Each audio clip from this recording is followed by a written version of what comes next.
Good evening, everyone, and welcome to the special meeting for the Dearborn Public School.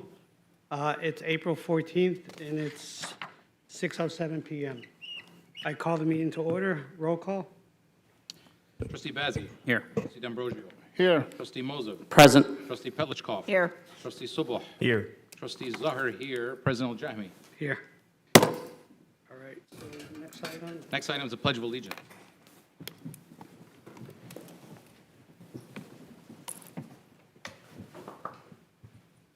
Allegiance To the flag of the United States of America and to the republic for which it stands, one nation, under God, indivisible, with liberty and justice for all.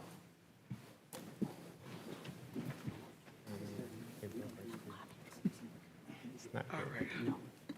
So next item, You don't deliberate. The next item is a discussion. We have two superintendent interviews today. The first one is with Mr. Mike Esseily, who is the Executive Director of Special Populations in Dearborn Public Schools. all right. He's coming. Okay, great.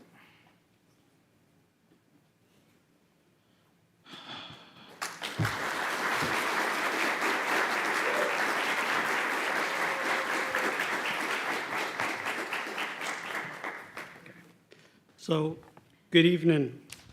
On behalf of the Dearborn Public School, I would like to welcome Mike Esseily to the interview for the position of superintendent. Mike Esseily is Executive Director of Special Population for the Dearborn Public Schools. I will take a few minutes to briefly describe our format. The interview may take up to 90 minutes. Time will be kept on the monitor. There will be 22 questions from the board. Toward the end of the interview, time permitting, we will give you an opportunity to ask questions of the board and to make closing statements. We will let you know of time if time is becoming an issue and there's a need to pick up the pace of the responses. For those present for this interview, we welcome and encourage your feedback rather than making public comments about our candidates. We ask that you use the QR code provided for this purpose. I think we might have it by the door, and it's available somewhere. We have Mr. Stonen Okay, here to he's- help if he's you need presenting. help with that. Also, And the President Al-Jahmi, just so people know too, in case anybody came to do a public comment, we have a we have a Saturday meeting where we are narrowing down the 6 candidates, and at that point, you can also come to make comments at a microphone, 11 a.m. on Saturday, right here. Okay, thank you. Also, the task of choosing our next superintendent is the responsibility of the Board of Education. As the elected representative of our community, we value and seriously consider the input of our stakeholder in the process. In saying that, I will start off with the opening question. Mr. Esseily, while we have the opportunity to review your application material, audience members have not. Please briefly review your background and share what caused you to be interested in this position at this point in your career. Thank you very much, President Al-Jahmi and members of the board, for this opportunity to interview for the superintendency of Dearborn Public Schools. I'm truly humbled and honored to be here today. I'd also like to thank my family who's in attendance, who have been a wonderful support of mine throughout this entire journey. And I'd also publicly, for the first time, like to thank them for putting up with me for being a Miami Dolphins fan all these years. Okay. I am the epitome of this district. I often, when I share my story, start with the year 2003. Since 1986, that is the only year I haven't been affiliated with the Dearborn Public School System. Whether it was a preschool student at McDonald Elementary or a proud graduate of the Fortson High School class of 2000. A Henry Ford College alum, or a university student who did his pre- and student teaching here in Dearborn. In 2005, I was employed by the Dearborn Public School System as a substitute teacher. And later in 2007, I was employed again as a special education teacher. As a special education teacher, I learned the importance of how to deliver solid instruction to our most marginalized of learners, and how important relationships were for our students, families, and colleagues. 2014 was a full circle moment for me when I became the assistant principal at Laurie School, the middle school that I attended. That is where I learned the day-to-day operations of schools, what sound instructional leadership looked and felt like, and how the decisions of central office impact school every single day. 2016, I transitioned my role into central office leadership. First as a special education coordinator, then 11 months later as the special education director. In 2019, I assumed my current role as executive director of special populations. And this year, my current role, I expanded my responsibilities. Not only do I oversee the day-to-day operations of the special education department, EL department, and adult education, I also now oversee CTE, DCMST, and the Henry Ford College Partnership. While all my experiences have prepared me for this role, I feel that the role of executive director prepared me the most. It taught me about every department in central office and how it's important that we're all aligned. I have a very unique perspective and understand what it takes to educate a preschool student all the way through a post-secondary student looking for outcomes, and how each level feeds into another. I also have been blessed with the opportunity to work in every single feeder in this school, with every single principal, helping align resources and supports so they can be successful. I'm going to transition into my why. This is the district that took a painfully shy child and made him into the leader before you today. And because of that, Patty, who entered our district not speaking a few years ago, I was able to co-present with him last year at the State Board of Education about his experiences in our district and how we've helped him. I would love nothing more than to work with all of you to build and align systems that maximize the potential of each child and ensure that no child ever goes unseen. All right, thank you.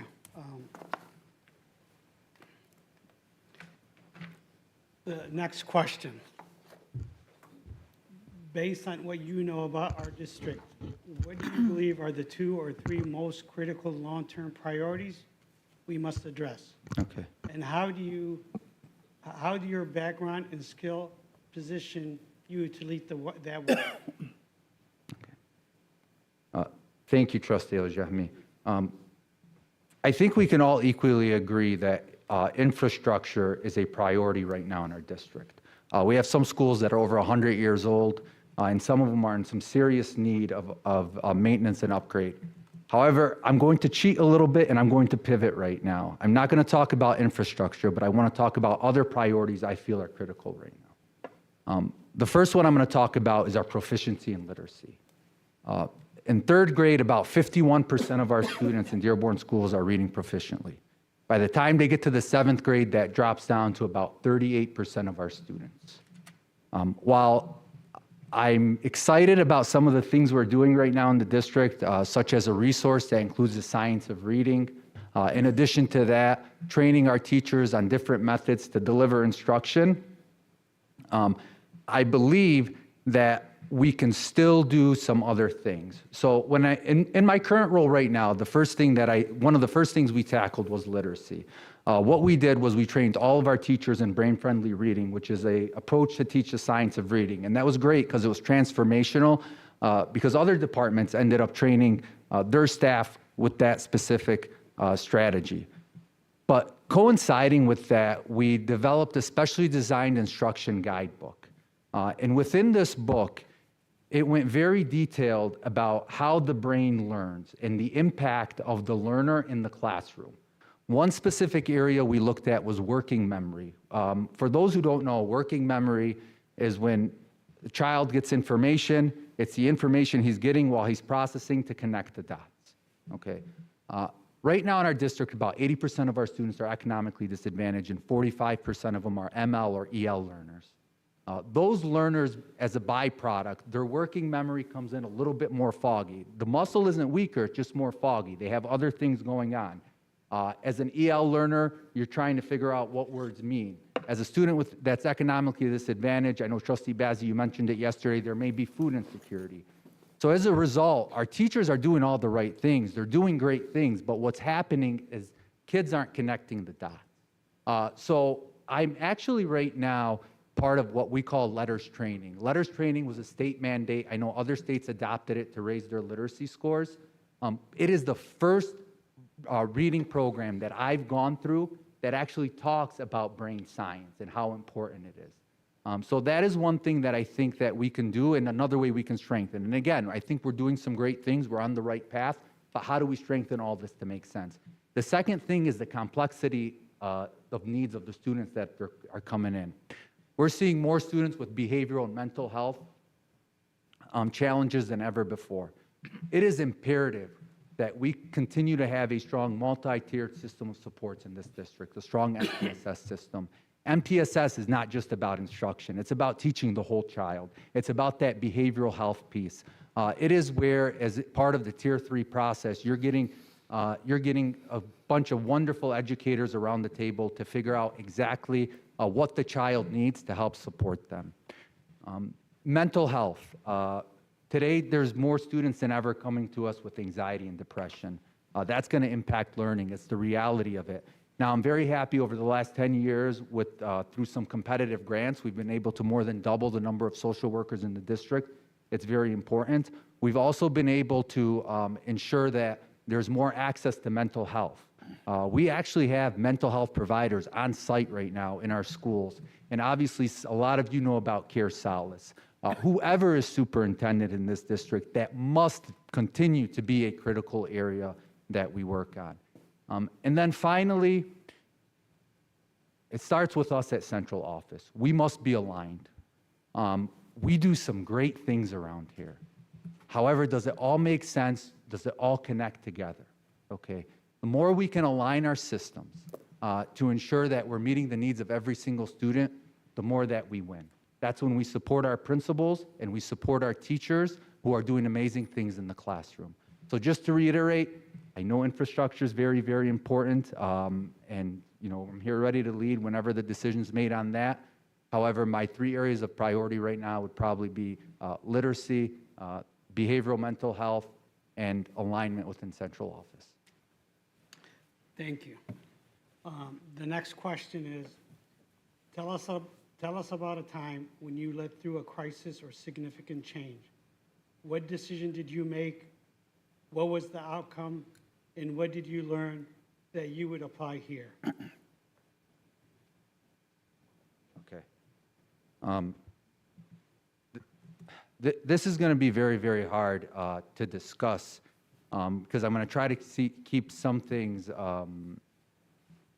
I don't want to share too much information to identify anybody right now. But a few years ago, this actually hit the media. We dealt with a situation where there was some malpractice in the classroom. It's probably the hardest, most difficult situation I've ever had to deal with in my entire career. Obviously, the parents were very, very upset. The staff member felt a specific way. So we obviously had to take action as a district. We immediately put the staff member on leave, and we worked. Now, the situation was one thing. We handled that. But I was more concerned about what actually happened that led up to the situation. So the first thing that I did was, this was a very emotionally charged situation where I called the parents in, had to have a conversation with them. It was not easy. Probably one of the most difficult conversations I've ever had in my entire life, my entire career. They were not happy with me, nor should they have been. So from right there and then, I learned the importance of early communication and transparency, no matter what the situation is. And I also learned the fact that you're not going to be perfect, and when you're not perfect, don't try to hide behind it. Okay, just be upfront. The second thing that we had to do is we had to look at our system as a whole. Okay, what was going on? What led to this specifically happen? So as a result, we were more creative with some of the people that we hired with their certifications. We thought outside the box to ensure that all of our staff, no matter the situation, are trained to their utmost.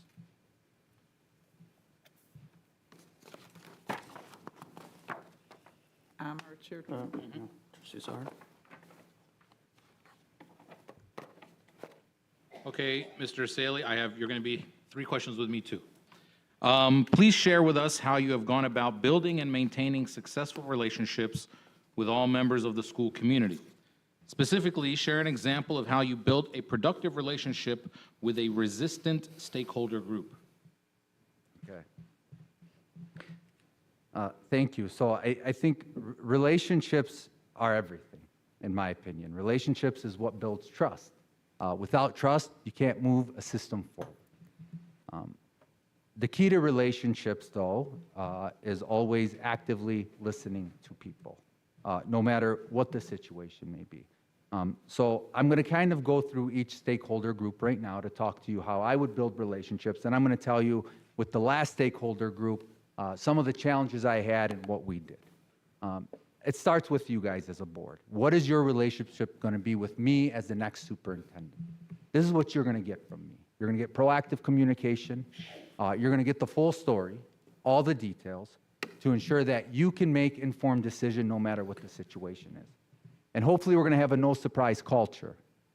Now, this is what I'm going to tell you. I can't promise you no surprises, but if you are surprised, I promise you I would have been surprised as well. With our teachers, I think it's imperative to have two-way communication.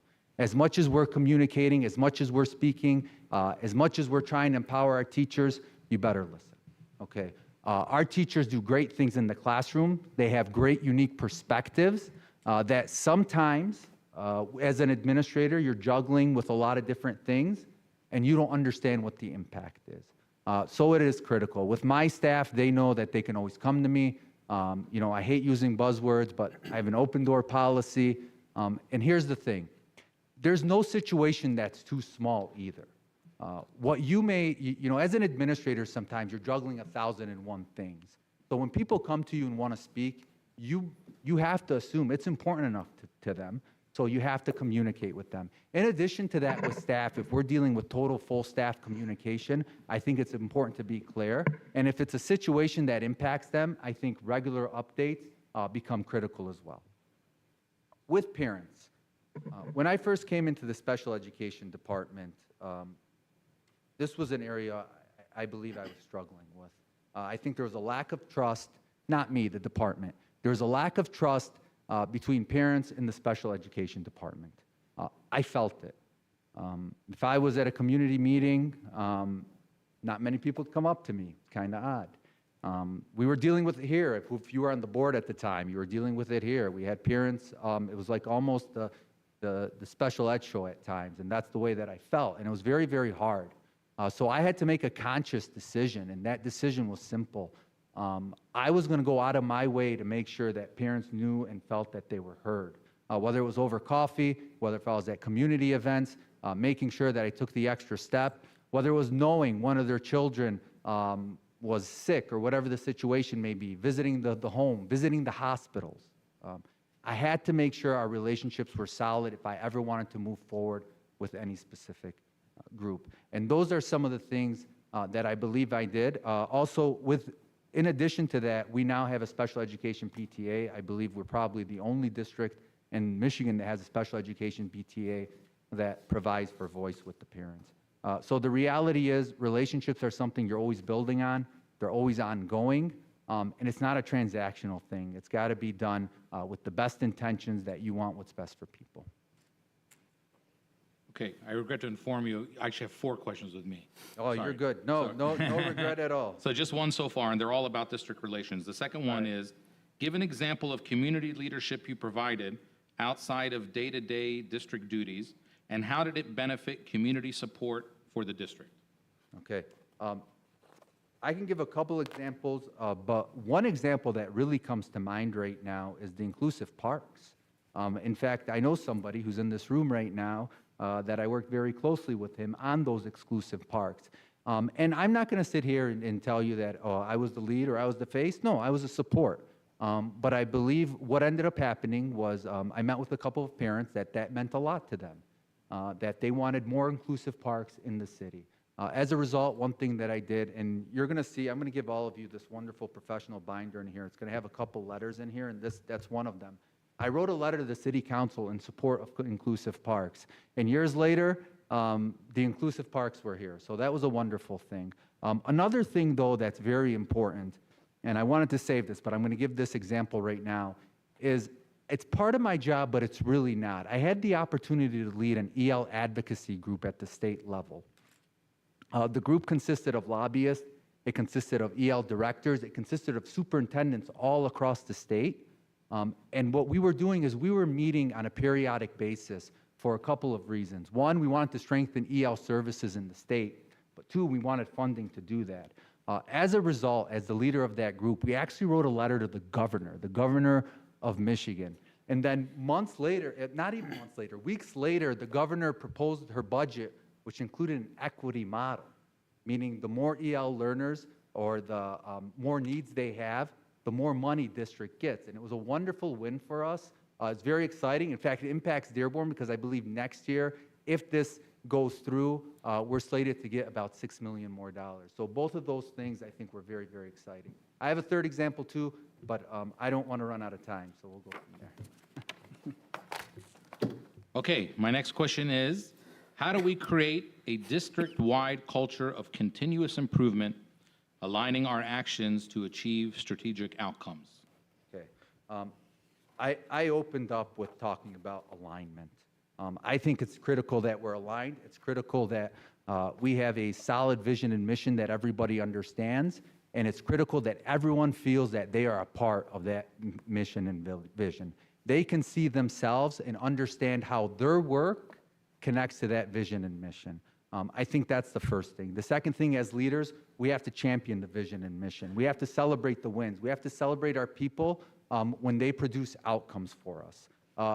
And the third thing, which I think is critical, okay? We can't just say we're data informed.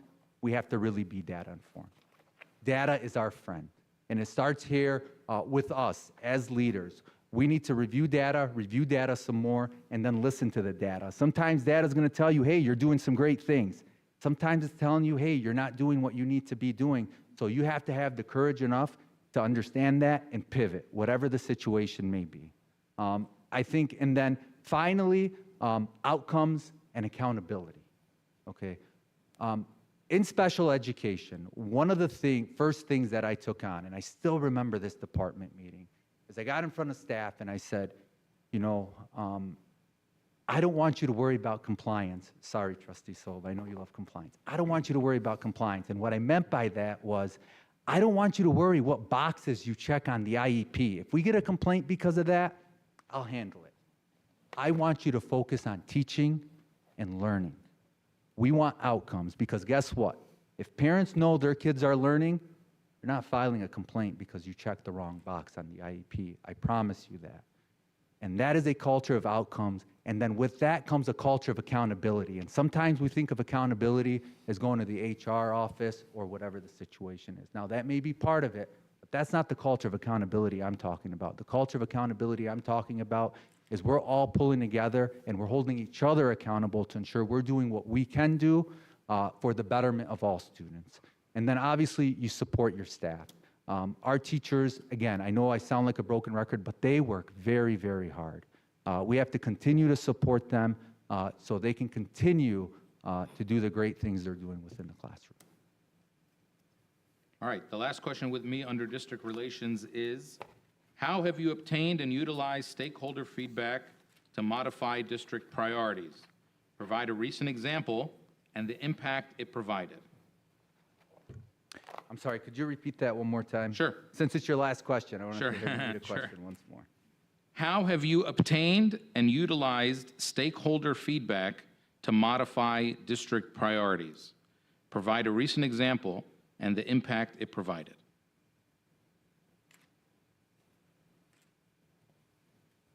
Okay. In 2016, we had about 9 classrooms for students with autism. Today, we have over 30 classrooms with students with autism. Students with autism are in every single class in our district right now, willing to bet on that. And students with autism are wonderful, wonderful individuals, but sometimes our approach has to be a little bit different.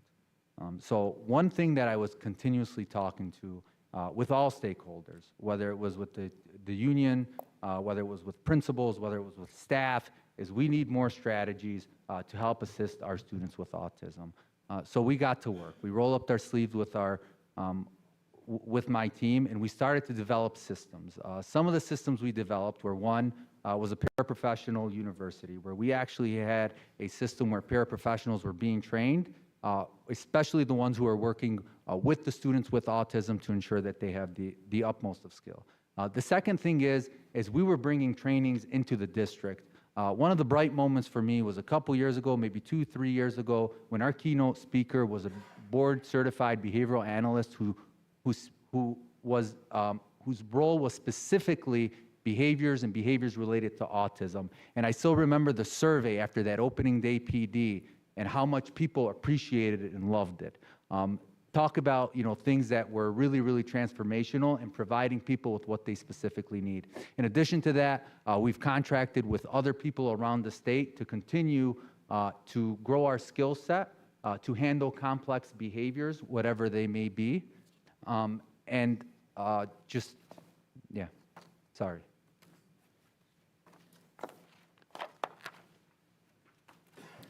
Mr. Esseily, welcome. I get the next 3 questions. There you go. 3 questions? 3 questions for me, not 4. Political awareness is the topic. Okay, great.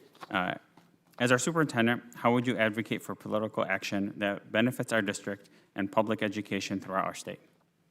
Thank you.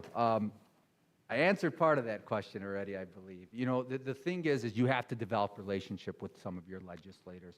The legislators are making the decision, they're bringing the dollars in. So you have to ensure you have good, solid, trusting relationships with your legislators. Also, you have to be proactive with it. I spoke a little bit about the EL advocacy group, but right now I'm going to shift to my third example. I was blessed with the opportunity a few years ago to go down to Washington, D.C. and advocate for more Individuals Disability Education Act, IDEA dollars. That is a federally funded mandate that supports our students with disabilities. IDEA, since its inception in the mid-'70s, has been grossly underfunded. So I got to go lobby, speak to actual legislators, senators and representatives, I believe, were in the group, about the importance of increasing funding. So I think that's going to be critical. I think it comes down to being proactive with some of your advocacy efforts and making sure you have relationships with the people who are making decisions who are going to bring some dollars in.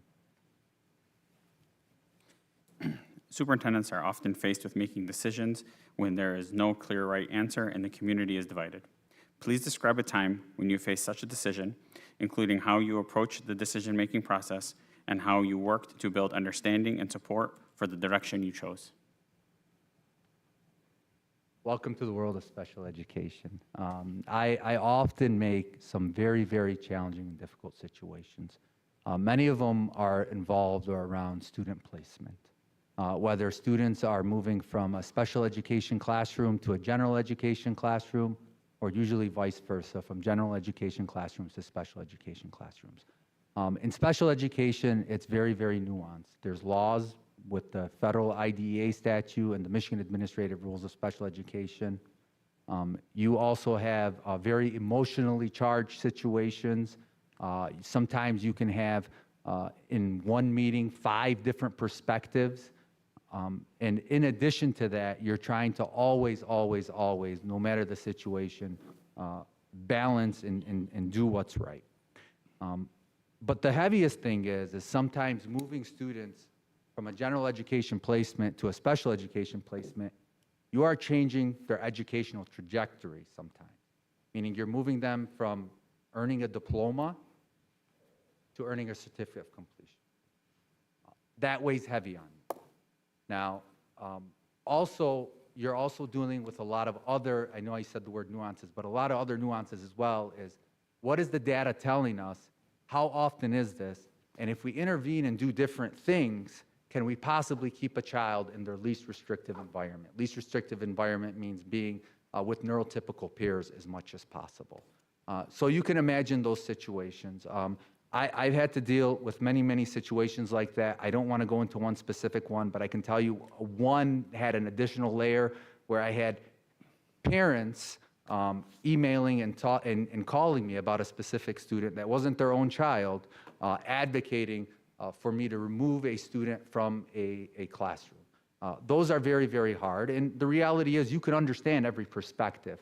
But ultimately, what you have to do is you have to do what's right. That's why, I often kid and I say any one decision I make upsets about 75 to 80% of the people. But I'm okay with that because at the end of the day, we're in this to make right decisions.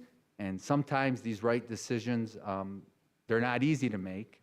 And they come with a lot of pressure and a lot of other things too. What impact do standardized testing requirements have on teaching and learning in our state? Okay. This is a hot topic right here. And I don't know if there's a right way to answer it, but the reality of where we are right now is standardized tests is part of how people grade us as a school district. I know that we have to be very, very careful to ever use one measure to say that a child is learning or a child is growing or not, but that is kind of the climate that we're in. I wish, that we can use multiple measures and different things besides just standardized tests, but the reality is it brings a lot of stress.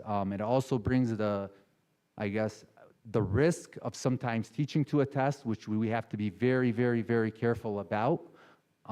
But ultimately, it is what we're measured by. So what we have to do is we have to continue to grow our skill sets to ensure that we're teaching for outcomes for students, do what we believe is best, develop that culture we talked about, and then I believe standardized tests will take care of themselves. Sir Esseily, welcome. My category is leadership attributes. First question, and I have 3 questions. First question is, please describe your typical leadership style and share how it is effective for those that you serve. Okay. I believe some of the administrators that report to me are here today, so they would probably be better to answer this question, but I know I have to answer it for myself. I believe in servant leadership, another buzzword, but I live it. I believe in collaborative leadership. I believe in leadership to where everyone can be open and honest with one another. I often tell my team that if I have an idea, your job is to push back and find holes in my idea. That is the kind of leadership that I believe in. However, with that being said, I believe I'm also a very empathetic. I do lead with empathy. I do truly try to seek to understand, but I also have high expectations. And with my high expectations, with the support that I provide, I do want to make sure that our leaders are doing what they need to do. We work with kids. It is critical when you work with kids that you do the best you can and you have the best people possible, okay? I do believe 2 things could be true at the same time, meaning that you can be a good person, but just not very good at your job either. So to kind of take that, I feel like I took this question somewhere maybe it didn't need to go, but I want to make sure that I get that in, that we do lead with empathy. I work closely with my team. I believe in one vision, but at the same time, we hold very high expectations to ensure we're meeting the needs of every child. Second question for me, and 12th question of the night. What is the most difficult decision you've made in your educational career? Describe your decision-making process. Okay. Well, this kind of leads into what I just said, so it's a perfect segue.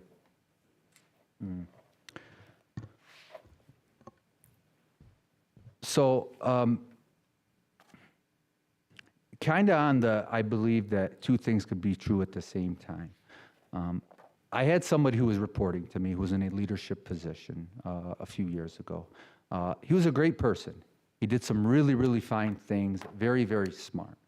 However, unfortunately, the outcomes weren't where we expected as a district. So I had to make my first difficult decision, which was having a difficult conversation.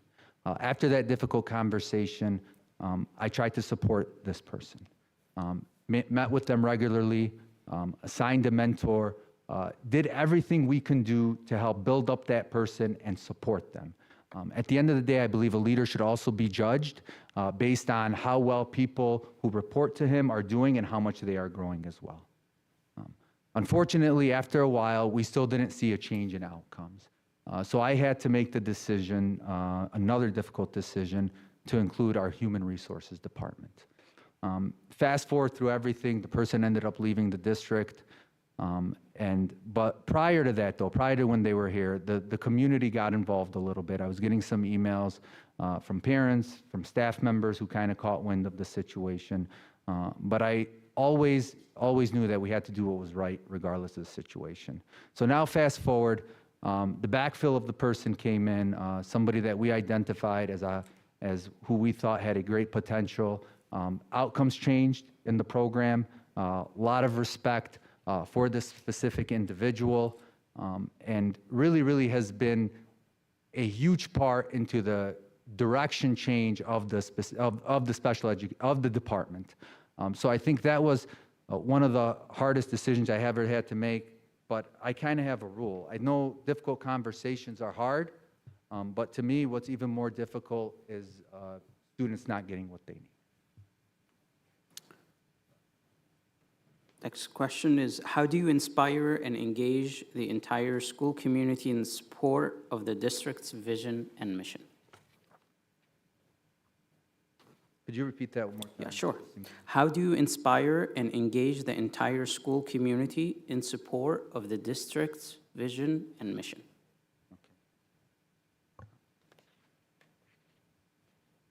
So it's kind of like the question I answered a little bit before about everyone needs to be part of the vision and mission, and we have to champion it. But when I say champion it, I mean by our actions. Visions and missions, you see them all over the place. You can go to any website and you'll see a vision statement and a mission statement. Is it there just because we have to have a vision or mission statement, or do we believe in it, and is everything we do aligned to that vision and mission? Typically, your vision and mission is connected to your strategic plan. Your strategic plan has to be your constitution within the district. And everything you do within your district, every resource you spend, every professional development you provide has to be aligned to that. And that's what ends up happening. That's how you at least get the alignment for the vision and mission. And then I think you have to make sure that people feel valued and heard. I think that's such a critical part. Speaking to people, making sure they know what their role is within the organization, making sure they know that they're valued within the organization are very, very critical pieces to that. And then obviously celebrating successes and ensuring that you continue to be data informed. And here's one of the most critical areas too that I think of. Less is more sometimes. And what I mean by that is we have to also be careful of putting too many things with our vision and mission, too many initiatives, which cause initiative fatigue, and it causes a very, very hard time for our leaders, our teachers, and everybody around to follow what's going on. And then when people all feel like they're part of it, ultimately, I think you can do some great things with it. Trustee Dearborn. Mr. Esseily, your questions from me will be on instructions and curriculum. Describe one program or strategy you led that narrowed the achievement gap for economically and disadvantaged and historically underperforming students. Thank you. I want to start out this question by saying, to start, within this district, so 82% of the kids fall under special populations in this district. This is a huge area for the Dearborn Public School System. And it's also an area to where I feel we can continue to strengthen. We've done some great things, but I feel like we're not doing enough. We have to do more to help our students who fall under any subgroup or any special populations. That's the first thing that I really want to start by talking about. Now, one thing that I believe we strengthened in my current role is the co-teaching model. Co-teaching is when you have two teachers in a classroom. One of the teachers is the general education teacher who is in charge of the curriculum, and the other teacher, whoever it may be, whatever the specialist is there to provide supported instruction to students in the classroom. When I came into this role, we used to define great co-teaching as I can't tell the difference between the general education teacher and the specialist. I kind of understood that because we wanted both teachers to be actively engaged in the model. However, as a board who oversees a budget, you probably don't want two people doing the same exact thing either. So what we decided to do was we really decided to revamp our model and program, and we did this by introducing specially designed instruction. And we also gave parameters to what co-teaching had to look like. For example, we no longer want more than 20% of the time in a co-taught class to be whole group. We want to see a lot of small group in there. And on top of that, when you are seeing the small group, we want to see the specially designed instruction for the learners that needed the specially designed instruction, needed a little bit more to get through a specific lesson. As a result, I'll tell you, we started this probably, it was a little bit before COVID. As a result, afterwards, for the first time that at least I can research, the special education department received a passing score in graduation rates for their students. Special education gets a report card annually on how well we do in each category. The very first category is graduation rates. That was a huge area of pride and celebration for our entire staff, specifically our high school staff. Another example I can think of is when I came into this role, we were identified as significant disproportionality by the state, meaning we were suspending students with IEPs at a higher rate than any other group in the district. As a result, we developed a plan through the restorative practices model. That's also where you see some of our student responsibility technicians as well. That is still in effect to today. And what we ended up doing was we eliminated the identification rates through the restorative framework and figuring out other ways of alternative discipline as well. Now, with that said, those are two successful stories that I can share. However, I'm very, very well aware of where we are as a district and where we need to go as well. Next question. Reading at grade level by third grade is a critical milestone for future academic success. What strategies will you support to ensure all students achieve grade level literacy by the end of the third grade? I said this the other day and I'll say it again today. Reading, we have to start treating reading as a civil right. Our students, we have the responsibility to ensure that our students are reading, and I think it's a multifaceted approach. First, kudos to our district team right now for adopting a new resource that includes the science of reading. I think that's a great first step. I think a little bit earlier I spoke a little bit about my plan on how we can start understanding also how the brain functions and how that impacts learning through possibly letters training. Now, letters training is very, very long. It is also very intensive. However, we're going to have to figure out a way how to support our teachers if obviously the entire cabinet and the board agrees to train our teachers on some of these things, because these are critical areas. The second thing is we must continue to have a strong MTSS process, specifically with our interventions within MTSS. They have to be very timely interventions. They have to make sense as well. And we have to continue to follow through with some things too. In addition to that, I think also community engagement. How can we continue to engage our community, especially with our kiddos, our future students, our preschool students, to one, have preschool opportunities, but also what are some things we can do to partner with some community organizations? I know some of the board members are in the Early Coalition. That would be a great segue there. But how do we make sure that our entire community knows the importance of reading, and what can we put in place for our community to be a community that values reading? And when you start doing that, I think that can kind of trickle into your schools, along with some of the great teaching and great strategies we do. Also, what are we investing with our interventions? When are we giving our interventions? And how are we doing it? We have to make sure that by the time our students are in third grade, they're at reading level. I know the dyslexia law has some components to some of these different things that are critical to a district. I know we are in compliance with the dyslexia law, which is great, but we need to move to outcomes now.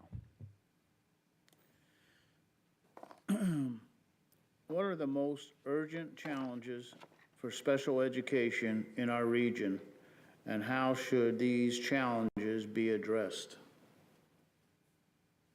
Thank you. This one may be a little bit challenging for me.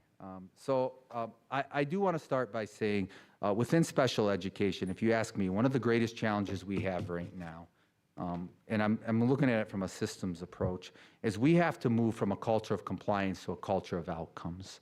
I think it's critical, and it has to start at the state level. Worrying about paperwork and not doing what's right for kids and making sure that our wonderful teachers have all the tools and resources that they can have to ensure that we're getting outcomes. If you ask me, that is the most critical area that we must look at from a state perspective.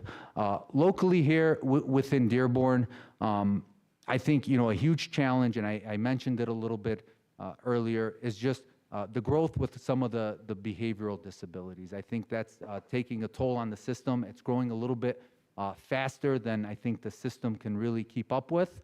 So we must ensure to stay ahead of it. We must ensure to keep being proactive and making sure we're hiring the right people and the right supports to help all of our educators get through whatever challenge that they may have. Thank you. All right, good evening, Mr. Esseily. Good evening. Glad to see you made it through last night. Right? You know what? I'm at 47 minutes. I'm not doing too bad. You're not doing, we're on question number 17, so Okay, you know there where we you're at. All right, I've got finances. Please describe your experience developing and managing budgets, including the largest budget you have overseen and the strategies you use to maintain a balanced budget. Okay.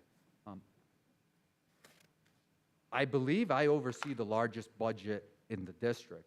My budget alone in special education is $80 million. If you connect that with the EL budget, an additional $70 million, that's $150 million. I think the only person that's probably got me beat is Tom Wall, and he's the CFO. He should have me beat. A couple of things that we do, a couple of things that we make sure that we do is we have a checks and balance system.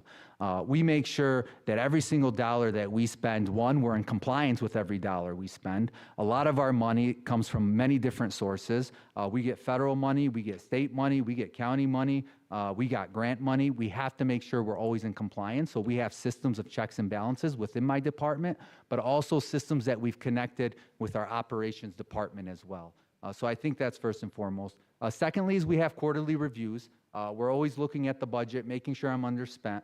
I work closely with my guy named Samir in the office. I'm regularly asking him, hey, where are we with the budget? Do I have enough money to send this teacher to a professional development or whatever the situation may be? That's just an example, but we do regularly meet to ensure we have a balanced budget. And I'm happy to report that I don't think the superintendents ever had to come to any of you and say that I overspent money and they needed more money. So that's a win. But overall, as a district, we also, as an executive cabinet, look at the full budget, the $480 million. And I think, our CFO, Tom Wall, does a wonderful job each year telling us most likely scenario, worst case scenario, and best case scenario, right? Whenever we're not in the red, that's always a good thing usually. That means we don't have to make cuts or whatever the situation may be. Also, kudos to this board that's got us right now at about a 15% fund balance, which is critical and almost 10 points higher than what the threshold is for the state.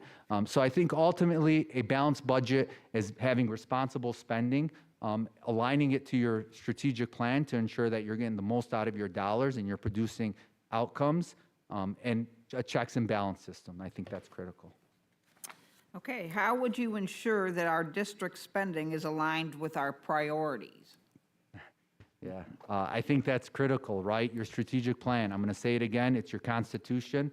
It's got to be aligned with our goals. The 90-day plan I'm going to give you right now, one of the very first things that I would love to do, or that I will do, not I would love to do, I will do, is I'm going to be meeting with some of our cabinet members, including our CFO, so we get a deep understanding of what's being spent, where it's being spent, and if it's producing outcomes. Now, I don't want to scare anybody. I learned long ago through some of my leadership that you don't tear a fence down until you know why it was built up. So we'll be asking the right questions, but at the same time, I think it's going to be a great opportunity for us to restart, relook at the system, and make sure that everything we're spending in and out is is going to where it needs to be, which is to help our students. All right, and my final question. What is your experience with millage renewals, bond campaigns, and sinking fund proposals? Share one campaign you led or supported and the factors that determined its success or failure. Okay, outstanding. Fortunately, I do have experience. I have experience with 1.5 bond, and I say a half because this current bond right now, or the bond proposal, we don't know where it's going yet, and then a millage. I was part of the cabinet in 2019 when we went out for a bond as a community. My role was I was able to go to some community forums, answer some questions from stakeholders. I also was directly involved with the planning because one of the initiatives on that bond was a brand new special education facility, which we so desperately needed and still need. Lessons learned. I think everybody worked very, very hard on the bond. And I wasn't in a lot of the conversations, but I can kind of give you my perspective of where hopefully in the future we can improve some of the outcomes with the bond. The very first thing is we have to make sure we're paying attention to detail. Every word we say, everything that goes out, we have to pay attention to detail. Check it once, check it twice, check it 3 times. In addition to that, community feedback, more community feedback, and more community feedback. People change their mind. They can tell you they're supporting their bond in September, but then come November, they're not supporting it anymore. So continue to listen to the community, continue to get community feedback to ensure that you're making the right decisions. Now I'm going to fast forward to 2024 with the successful millage. That was awesome. It passed at about 72%. I was more heavily involved with the millage than I was with the bond in 2019. With the millage, I remember that I was involved, again, with some more community outreach, meeting with different stakeholders within the community. I was also very involved with the superintendent at the time for bringing a private advocacy group in to help support the millage. I think that's a critical area that you have to do whenever you're passing a millage or bond. You have to get people who are going to advocate for it because we can't as a district, and you have to get the right people to advocate for it who understand the community and who can reach many stakeholders within the community. Now, with this bond, I've been directly involved throughout the entire process. I've had the opportunity to be blessed to be in meetings with some of you. I'm very, very aware of the different proposals that are out there. I'm also very, very aware of where we are right now with the bond, with some of the different proposals and some of the different phases. And I am going to utter Trustee Mosip's words from last night, and I promise you, I planned on saying this before you said it. What excites me most about this bond is just the equity piece, right? It's going to produce equity for our entire community, which is great, and our community deserves it, in the case this board does decide to put the bond up this year. All right, good evening, Mr. Esseily. How do you work with building and district administrators to establish a high-performing team while balancing support, autonomy, and accountability? Provide us with an example of when you built such a team, including the specific steps you took to ensure its success.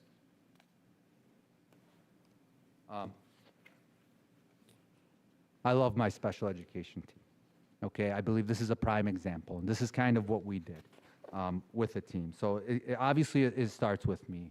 It's clear expectations. It's 3 words that we decided were going to be the vision behind closed doors. It's whatever it takes. And what does whatever it takes mean? It means that whatever it takes to support a teacher, whatever it takes to support a student, whatever it takes to support a family or a parent.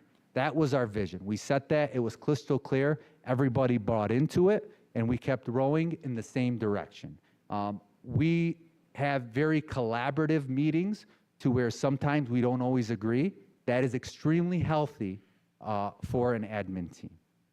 Now I want to kind of step back and go to overall as a district where I feel we have to continue to move forward. The first thing we have to do is we have to make sure we're developing crystal clear systems and a vision that everybody understands and everybody could buy into. I think that's step number 1 before anything. The second thing you want to do is you want to make sure you do come across as supportive, not come across, you are supportive to your building principals. What do your building principals need? You need to be cognizant of that, whether it's resources, whether it's training, whatever the situation may be. Your building principals know their building better than anybody else. They should have the leeway or the autonomy to ensure to ask for specific things or know what they have to ensure that they are maximizing outcomes. We got to let our people do what we hired them to do. I think that's critical. However, you have to have high expectations at the same time, okay? You have to be very direct and honest.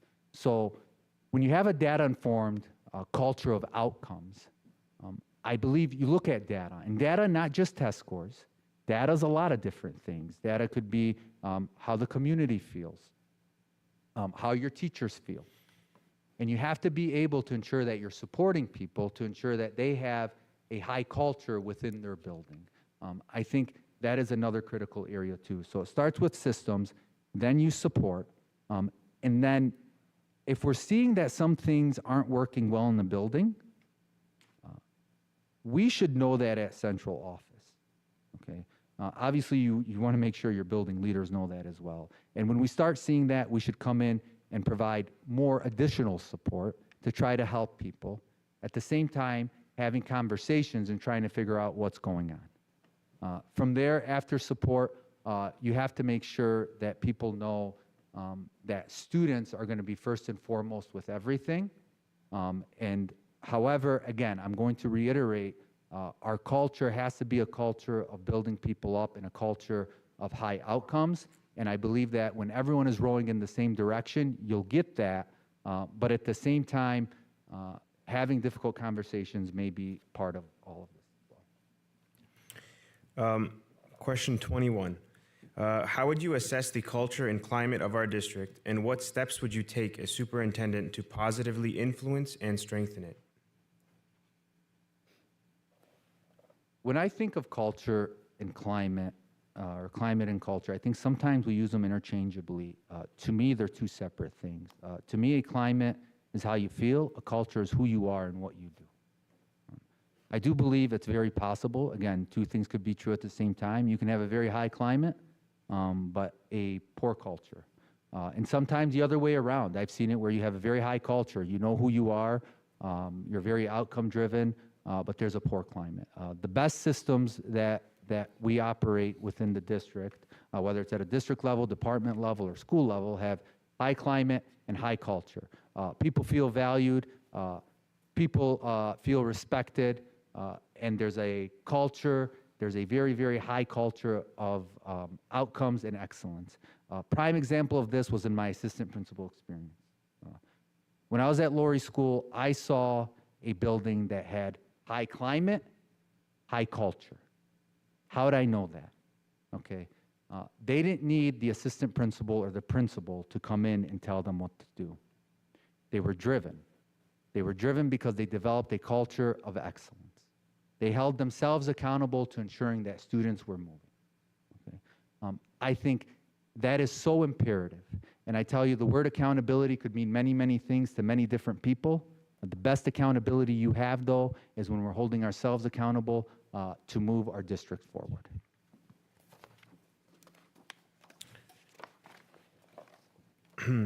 How have you handled conflicts with labor relations or collective bargaining? Provide one example, citing your role in the outcome. Yeah. As Executive Director of Special Populations, specifically in our special education department, when I came in, we had over 40 vacancies. It was a very, very challenging time for us. Special ed overall, I think I mentioned, I don't know if I mentioned this or not, it's a critical area of need within the entire state. Not many staff members are going into special education. So as a result, we had to regularly work with the union to ensure that we were putting some contract language in that one, not only helped attract teachers, but help retain them. One of the things that we did is we developed a bonus system for our teachers that were in very critical areas of need, like autism, emotional impairment, and actually it's now spread across all Act 18. That was probably one of the most important and successful decisions I believe we made as a department, because one, I believe we were compensating people with the money that they truly earned, but it was also helping us retain and attract staff where the competition is extremely stiff. I'll give you a prime example. When I started in 2016, we have a very strong relationship with some of the universities where they would send us some of their interns. We were getting like 30 interns a semester. Sometimes we had to turn them away. When it was all said and done, right now they're giving us like 2 or 3 a semester. We're just not getting many people. So I think that was a critical area to where we worked very hard to ensure that we were getting the right people in and keeping people. All right. Thank you so much for answering all these questions and bearing with us. So we would like to take a few minutes now to provide you with an opportunity to ask any questions you might have for the board. I just have one question. I know you guys had a long night last night and probably a long week ahead of you. And whoever wants to answer, please feel free. What character traits are you looking for in the next superintendents? Anyone? You said the next trait? Character traits, yeah, characteristics. Trait. For me, and I'll speak for myself, we need a strong leader that would come in and assess and is not afraid to make changes. Somebody who's transformational and would look at things from the perspective of our kids and how we would improve things for our kids. I do agree that we have to support the teachers, the principals, and so on, but we also have to have accountability across the district. So that's my perspective. Trustee Moussa? I'd just like to add to that as somebody who is visionary, who is looking 10 years down the line of where we want to move this district forward. Somebody who has the experience already and the motivation and the fire in them to take this district to the next level. All right, go ahead, Trustee. Yeah, Sir. Mr. Esseily, you know, we live in Dearborn. It's the 3rd largest district in the state, something like 20,000 students. And we have a community that's very involved in everything that we do. So I think it's important that whatever leader we pick is someone who is obviously a very effective communicator to the community and someone who has the type of personality that can motivate others, not just within the district, but throughout the whole city, or the whole district. We're more than one city. That kind of personality, I think, to me is very important for someone that we're going to hire. And then, you know, most importantly, someone who can, we have real issues to deal with, and someone who can identify these things without ever trying to, you know, if you put lipstick on a pig, it's still a pig. So we have to make sure that we are always identifying our problems clearly and have a leader who has the vision to tackle them and a real plan. There's a lot of things that worry me about our future, and I think right now this is one of, they always say every election is the most important election. This is probably the most important superintendent selection that we might be ever making in the history of Dearborn schools. We have a lot of things that we have to deal with in the next few years. So I think it's very critical for us. And those would be the kind of character traits I'd be looking for. And obviously, integrity in talking, again, that's about identifying problems, right? Having the integrity to identify that these are real problems that we have to deal with right now and getting on top of them. Trustee Soba? I'll also echo the accountability one. I think that's just big for everybody now, especially at a time where it's tough to have tough conversations, and you know everybody has opinions and feedback, and you know getting stretched in so many directions. So I think being able to hold people accountable in whatever way that looks like is really important. But touching on the size of the district in a different setting, though, for me it's a leader who can understand the impact of every decision throughout the entire district. So as being such a large district with so many different factors and moving pieces, how does each individual decision for each piece affect each other? And I think sometimes it's difficult to do that, being so large. So I would love someone who can do that and then has the vision to understand of everything impacts each other. We don't make decisions in a silo. We don't do things just for individual people or goals. That everything you do is going to affect the entire district. So that's really what I'm looking for. All right. Trustee Bazey? I think I agree with a lot of the comments that were said. I think a lot of them are outward facing. I think that our next leader also internally, a leader of leaders is the term I usually use, working with their executive team and empowering their executive team and leading them and somebody that can really implement, the vision that we have and the strategy that we have and the things that need to get done. And then working with the board, educating the board, being a person that can work with the 7 people that they need to work with, and understanding them and their needs and how to communicate with them to help everything continue to move forward. All right. Thank you. If you don't mind, I did prepare some final words for the board. He and has the a lead committee. for you. Oh, I'm sorry. Yeah, yeah. Oh, shoot. No, that's fine, that's fine. Yeah, we're- Not a good thing. No, it's okay. I like that, you're ahead of the game. So in closing, is there anything you would like to add? There you go. And did that really make a difference to you? Well, you know what? I had to read I was thinking if I get them laughing before I leave, maybe that's a good side. No, first and foremost, from the bottom of my heart, I want to thank you guys for this opportunity. I understand how enormous of a decision you're making. As some of you said, it is going to impact generations. While I don't think anybody in this room envies you right now for having to make that decision, I can speak for myself and tell you I trust you, and you're going to make the right decision. I do. Okay.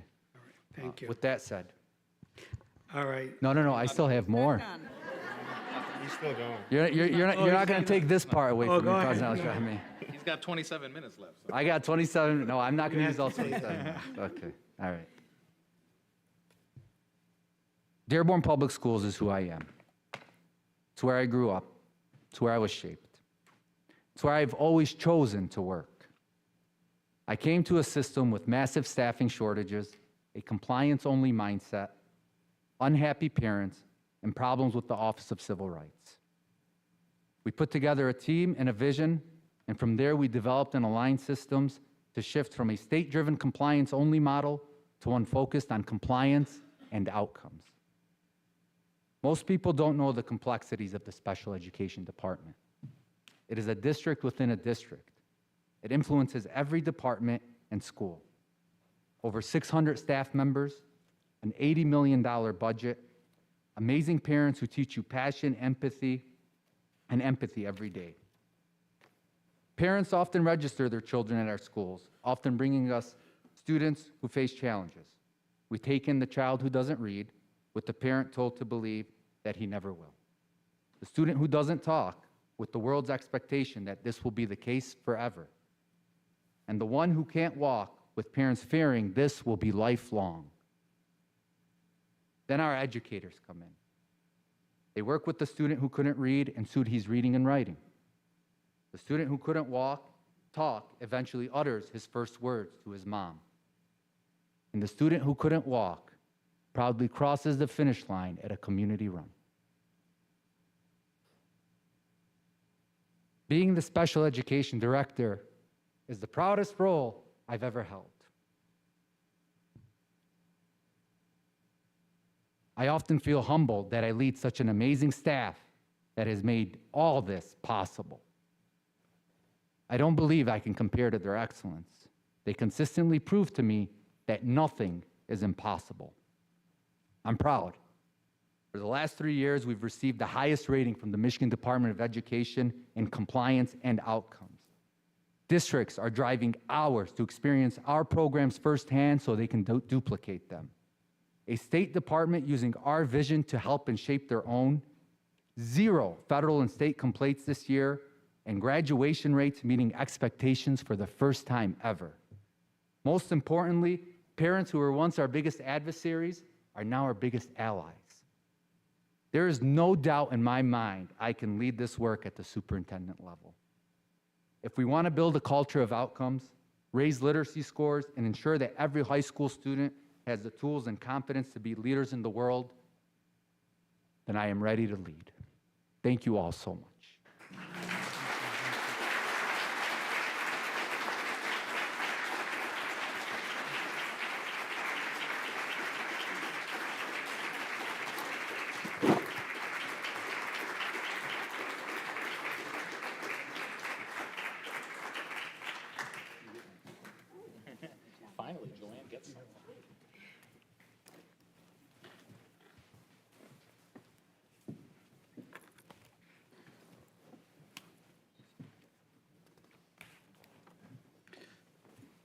All right, thank you, Mr. Esseily.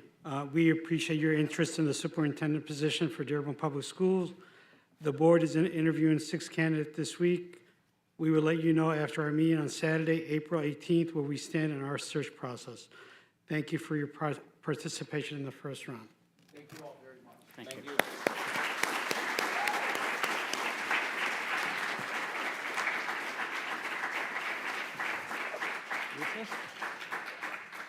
I'd like to make a motion to recess until, you want to come back a few minutes before 7:40, 7:35?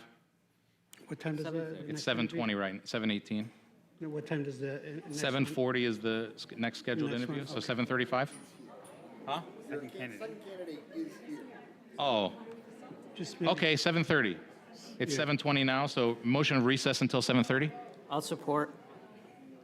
Do we have to go around the table? No, no. No? Roll call. I don't All know. in favor? Do we have to go around the table on this? Unanimous just- consent, all I in think. favor. Just do it, because, Just ask for all in favor. roll call. No, no, no. No, no, no, unanimous consent call is the roll. fine. Unanimous? Unanimous Okay. consent. But yesterday, Yeah? he We're called good. it?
All right.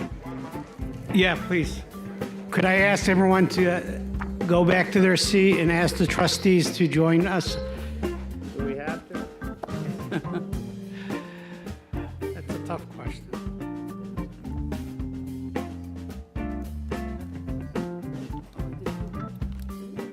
Thank you, Joy. I actually go to the conference room to look for the basket. And it's right here. But I'm eating something crunchy. Yeah, thanks.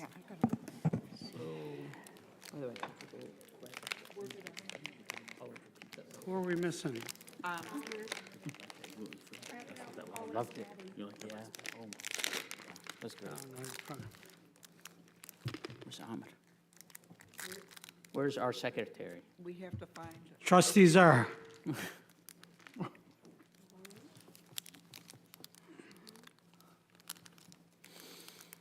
David, can you look for Amr?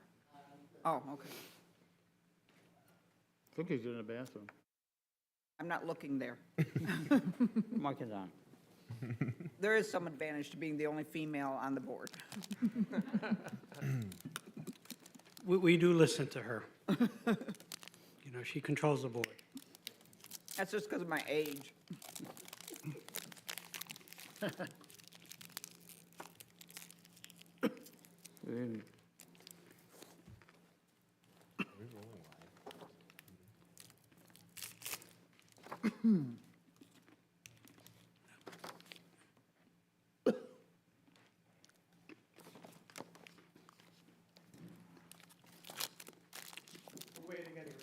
Yes, Yes. yes, please, yeah, go ahead.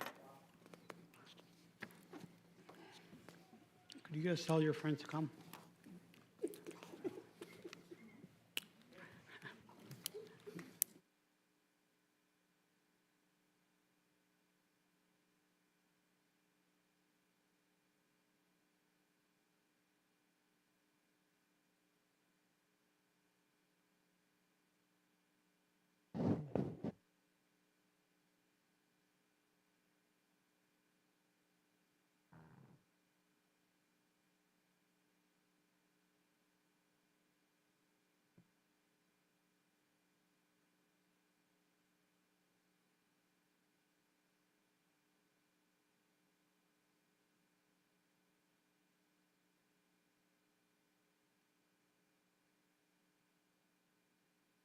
Okay.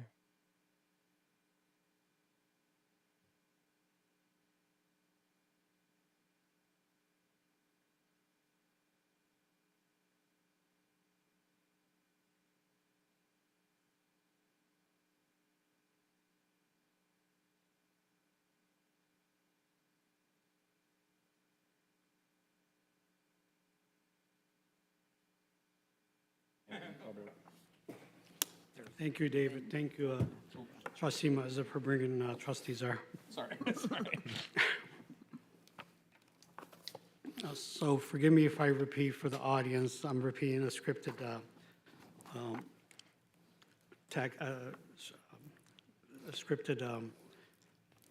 So I'll start off by saying good evening. On behalf of Dearborn Public School, I would like to welcome Moussa Hamka and to this interview for the position of superintendent. Mr. Hamka is Assistant Principal of Human Resource. Assistant Superintendent. You said Assistant principal, it's Superintendent, Assistant Superintendent. Superintendent, sorry, position of Mr. Hamka, Assistant Superintendent of Human Resources for Grosse Pointe Public Schools. I will take a few minutes to briefly describe our format. The interview will take up to 90 minutes. Time will be kept on the monitor. I didn't see the monitor the last time. Oh, in front of you. Good, okay. There will be 22 questions for the board. Toward the end of the interview, time permitting, we will give you the opportunity to ask questions of the board and to make a closing statement. We will let you know if time is becoming an issue and there's a need to pick up the pace of the responses. For those present for the interview, we welcome and encourage your feedback rather than making public comments about our candidate. We ask that you use the QR code provided for this process. Take a look at David over there. Although the task of choosing our next superintendent is the responsibility of the Board of Education as the elected representative of our community. We value and seriously consider the input of our stakeholders in the process. So, opening question. Mr. Hamka, while we had the opportunity to review your application materials, audience members have not. Please briefly review your background and share what caused you to be interested in this position at this point in your career. Good evening. Thank you, Board of Education, for the invitation to be here with you guys this evening. Appreciate everyone out in the audience for engaging in this important process. This is a meaningful decision for our district and for our community. And the engagement we see reflects the value we place in our schools. To know me, to know my why is first to know my family. My wife, Shadia, Noor, who is at the early college. Early college. I have Huda, also at the early college. I have Layla, who's at Howard. I have Batul, who's at Wayne State. And I have Ali right there. Oh, there's Batul. Hi, Batul. And Ali. So, they're my driving force. They're what keeps me grounded. They remind me every day why this work is important. What I want for them, what I want for our students, and what I want for our staff is to feel safe, to feel loved and cared for, to be challenged and supported, and to be inspired. So that's kind of my why. I'd also like to thank my superintendent, my deputy superintendent, people from Grosse Pointe in the back. It's really nice to see them. But getting into my why, I firmly believe the greatest institution that we have in America is our public education system. It has a power not only to transform lives, but to alter the trajectory of a family tree and entire lineages for generations to come. I believe that deeply. Like many of us in this room, I am the son of an immigrant, and I've seen firsthand the power of education to create opportunity, dignity, stability, upward mobility for all of our families in our community. This is one of the reasons I'm so strongly drawn to the superintendency here in Dearborn. In a city like Dearborn, our schools do more than educate kids. They help welcome our newcomers. They open up doors and possibilities into Ivy League schools. They anchor our neighborhoods. They strengthen our families, and they support our long-term residents, all while shaping the future of our community itself. So that responsibility means a great deal to me. I'm a lifelong Dearborn resident. I proudly say I love Dearborn everywhere I go.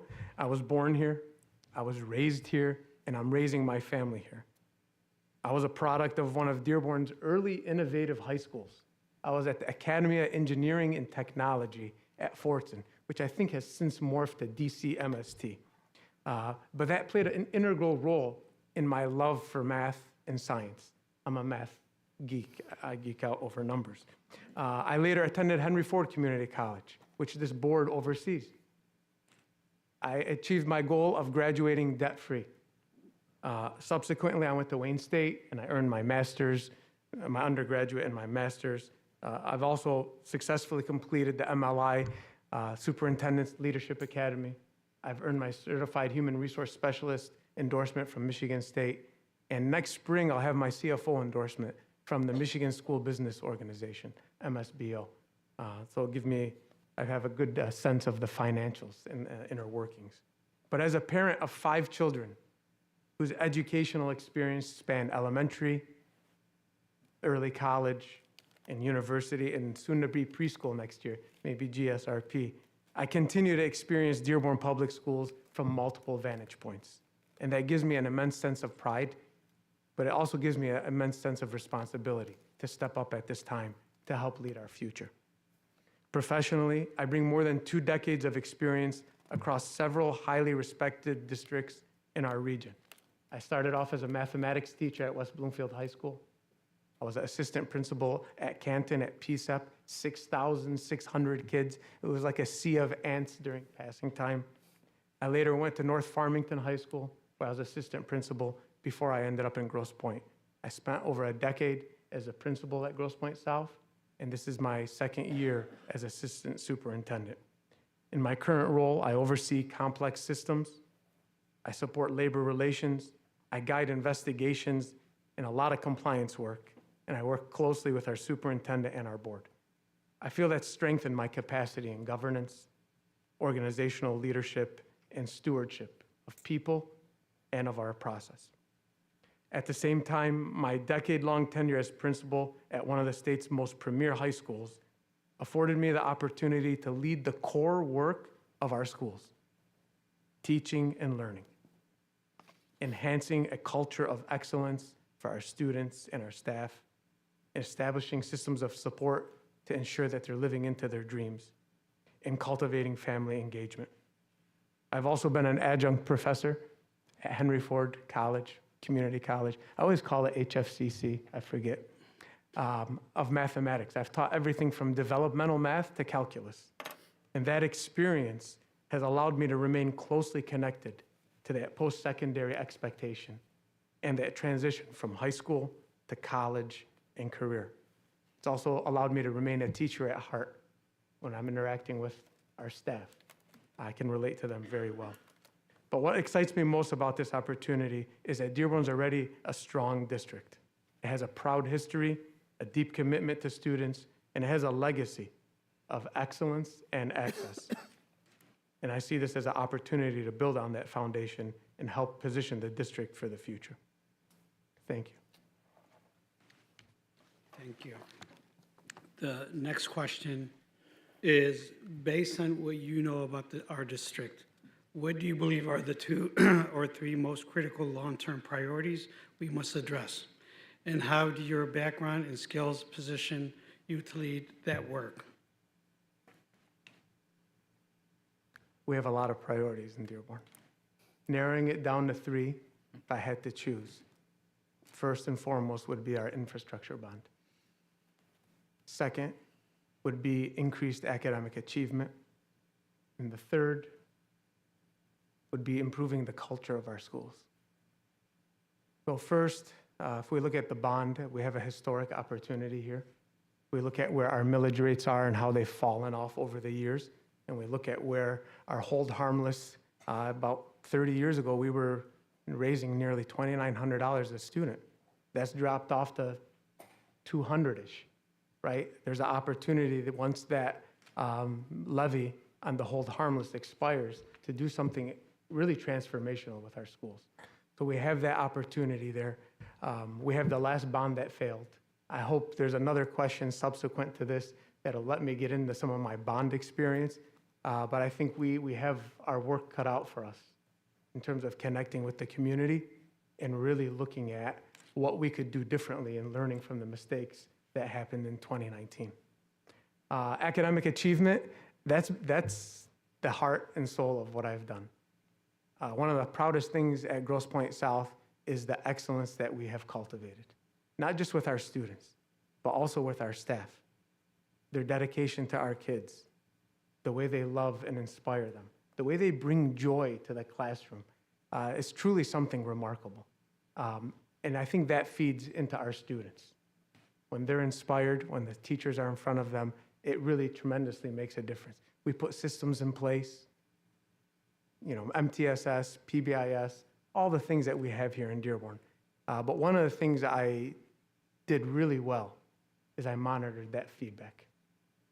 As a mathematician, I have an affinity for spreadsheets and numbers.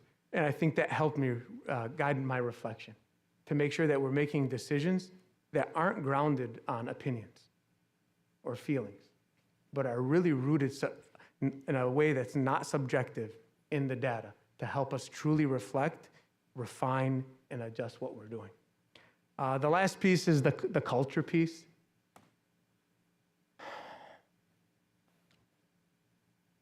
The survey that was put out to the community about the bond, and it was about the perceptions.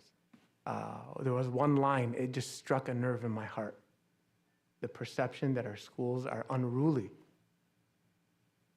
That's not acceptable. We are better than that. Our community is better than that. Our schools are better than that. And I think our parents expect more. I think we really have to lean into this. We've done a lot of work. We have great goals. We look at the affective work. We look at the building blocks that the board has put in place. I think we have a solid foundation. If I were to come in as superintendent, my job would be to refine that, to tweak that, to ensure that we're calibrating, and more importantly, we're communicating very explicitly and with clarity to all our stakeholders. All right. Next question. Tell us about a time when you led through a crisis or significant change. What decision did you make? What was the outcome? And what did you learn that you would apply here? You only want one?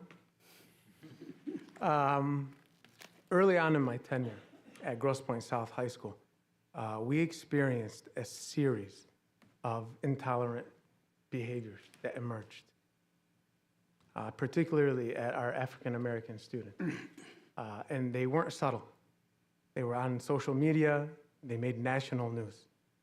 And so we partnered with the NAACP, we partnered with our local houses of worship, we developed a plan, we worked with U of M, and we really tackled the work of making our schools a more inclusive space. And that work wasn't hard. Work wasn't easy. It was really hard. What I learned from that is I'm a lot stronger than I thought I was. I look back, I don't know how I got through it. I was personally attacked, right? And that wasn't easy. You could probably look up, there was an issue at Fire the Muslim Principal at one point, right after the 2016 election. There were some community members who were a loud minority who did not want to see the changes happening in our school.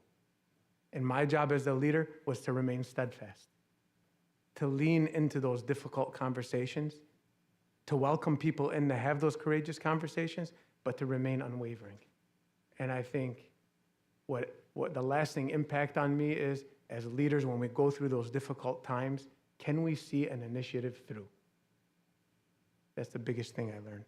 I could give you more details about what we did, but we'd be here all night.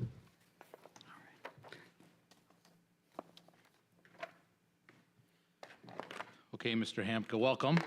Thank you. Happy to have you here. You're going to have 4 questions with me that are all about district relations. 4. Yeah, Wow. sorry. Okay. That are all about district relations. The first one is, please share with us how you have gone about building and maintaining successful relationships with all members of the school community. Specifically, share an example of how you built a productive relationship with a resistant stakeholder group.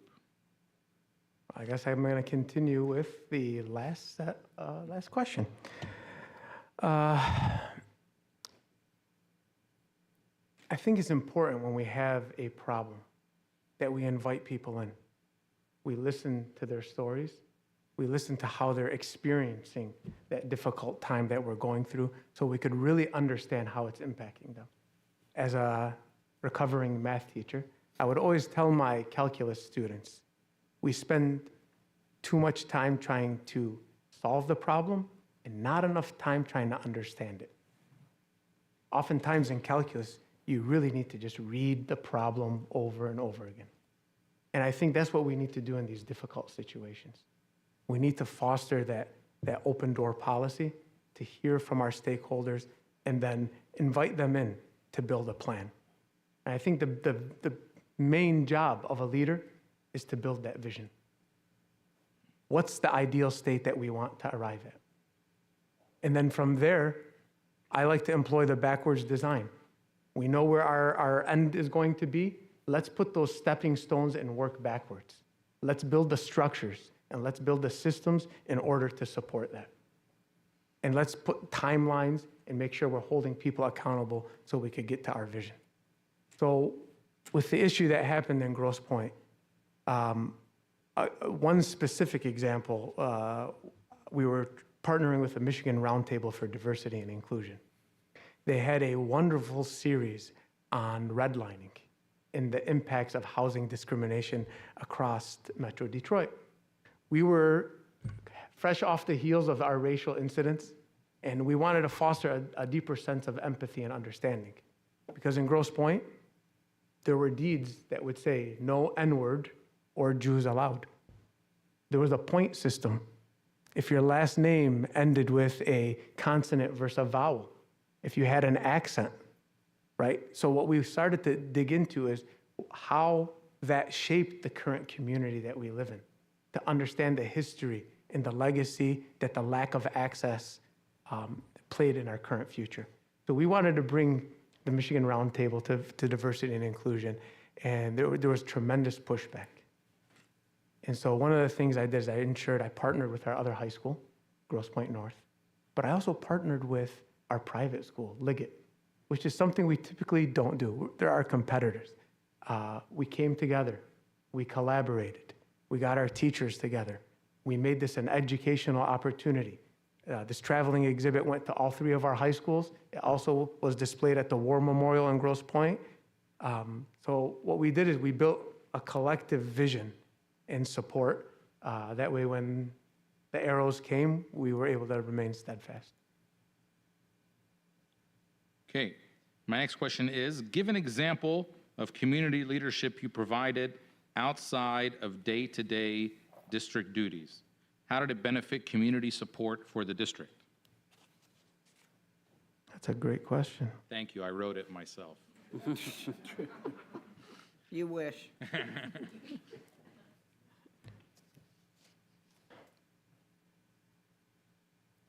One of the things I'm most proud of in Grosse Pointe is that our students have a collective sense of empathy.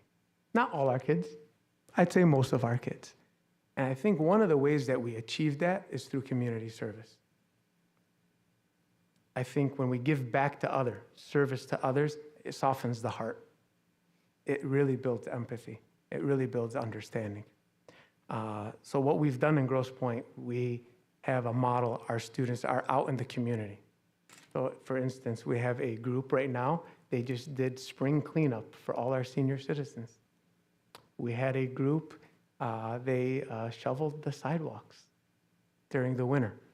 We've done mulch, all these types of community events. We have gone to the soup kitchen and served and volunteered. All those things I've participated in outside of the day. And I think that helps bridge this, at times, disconnect with some of our segments of our population. We connect with our elders in the community. They see the value in our schools, and they're more likely to vote yes on the next bond. I got the comedian to laugh, so. Yeah. My next question is, how do we create a district-wide culture of continuous improvement, aligning our actions to achieve strategic outcomes? Every successful organization, every successful person that I know, one of the greatest qualities that they possess is the quality of reflection. And so I think we need to inspire a culture of curiosity, a culture of reflection that will enable us to continually look at the work that we're doing in a judgment-free way. And one of the things that inhibits continuous improvement is we're scared to look at the data. When you look at Dearborn, and I won't get into your MyKIP plan and your school improvement plan and your strategic plan, which are absolutely incredible. Best of brand. Our district dashboard for accountability is amazing. I was telling my deputy superintendent the other day, I'm like, we got to build this in Grosse Pointe, right? We have a lot going on for us. But I think when we open the hood and look at it, and we ask ourselves, are we truly looking at the data? Are our PLCs engaging in those difficult conversations? I'm not sure. That's a wondering. And I think we really need to engage with the staff to see where they're at on that continuum. Because if they're not willing to engage in that, I think that really tells us a little bit about our culture. Culture, when it's positive, when we have strong relationships, they're grounded in trust. So our staff might say, we have great relationships. But if in the PLCs, they're not having those difficult conversations, they're not grappling with how they're presenting information to our students and not thoughtfully reflecting on the data, I think that's a big indicator that we have a lot of relationship building and cultural work to do. Okay, my last question for you is, how have you obtained and utilized stakeholder feedback to modify district priorities? Provide a recent example and the impact it provided.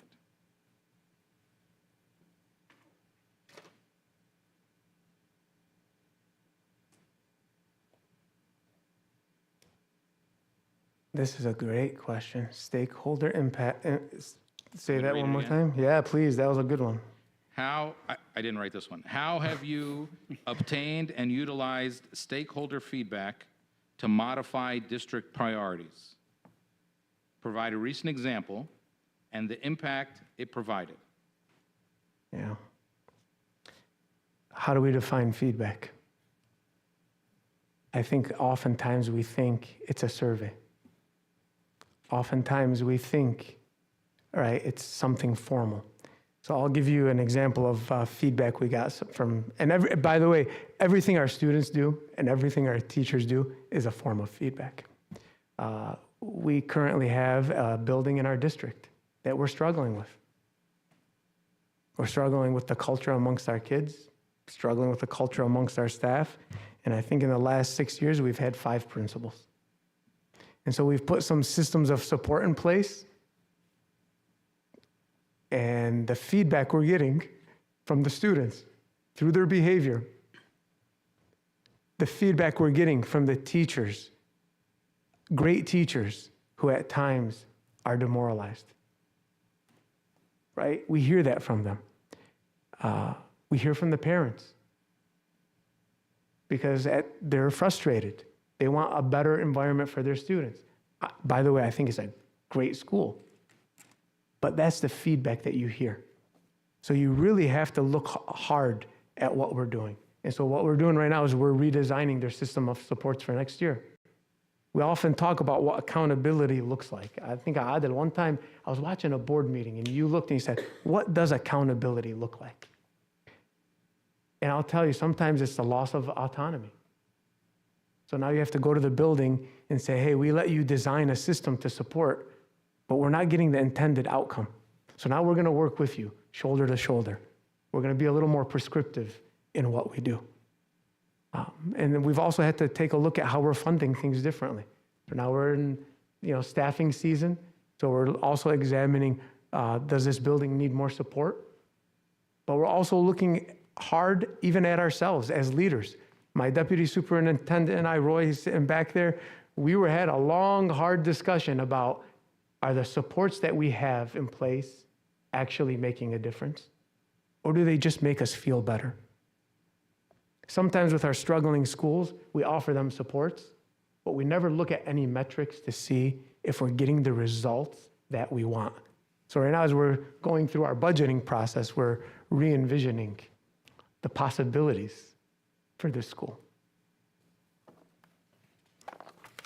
That was a great question, Ahmed. I didn't write any of them. I must admit now. Mr. Hamka, welcome. You get 3 questions from me on political awareness. So number 8, as our superintendent, how would you advocate for political action that benefits our district and public education throughout the state? Through relationships. We have to cultivate relationships with people at the state level. I think we're very fortunate here in Dearborn. We have a direct connection to to the superintendent of schools. I know Alabas Faraj really well. I've spoken to Senator Hertel in Grosse Pointe. When Abdullah Hammoud, our current mayor, was up in Lansing, I would always be calling him. I just had a conversation the other day with Alabas, actually, about state funding.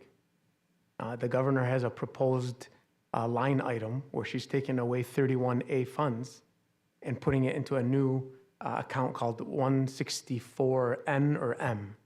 And it's really interesting, the possibilities of what we might be able to do with that money and the restrictions that may or may not occur might present some really unique opportunities for Dearborn. But I was calling him because I wanted to advocate that that's a change that we need to see. I thought that was an equity-based move that would help our most at-risk students, not only here in Dearborn, but across our metro area and across the state. So I think we have to cultivate. I think we need to share our voice. We have a very unique community. And we have to make sure that when we're speaking, we're advocating for everyone.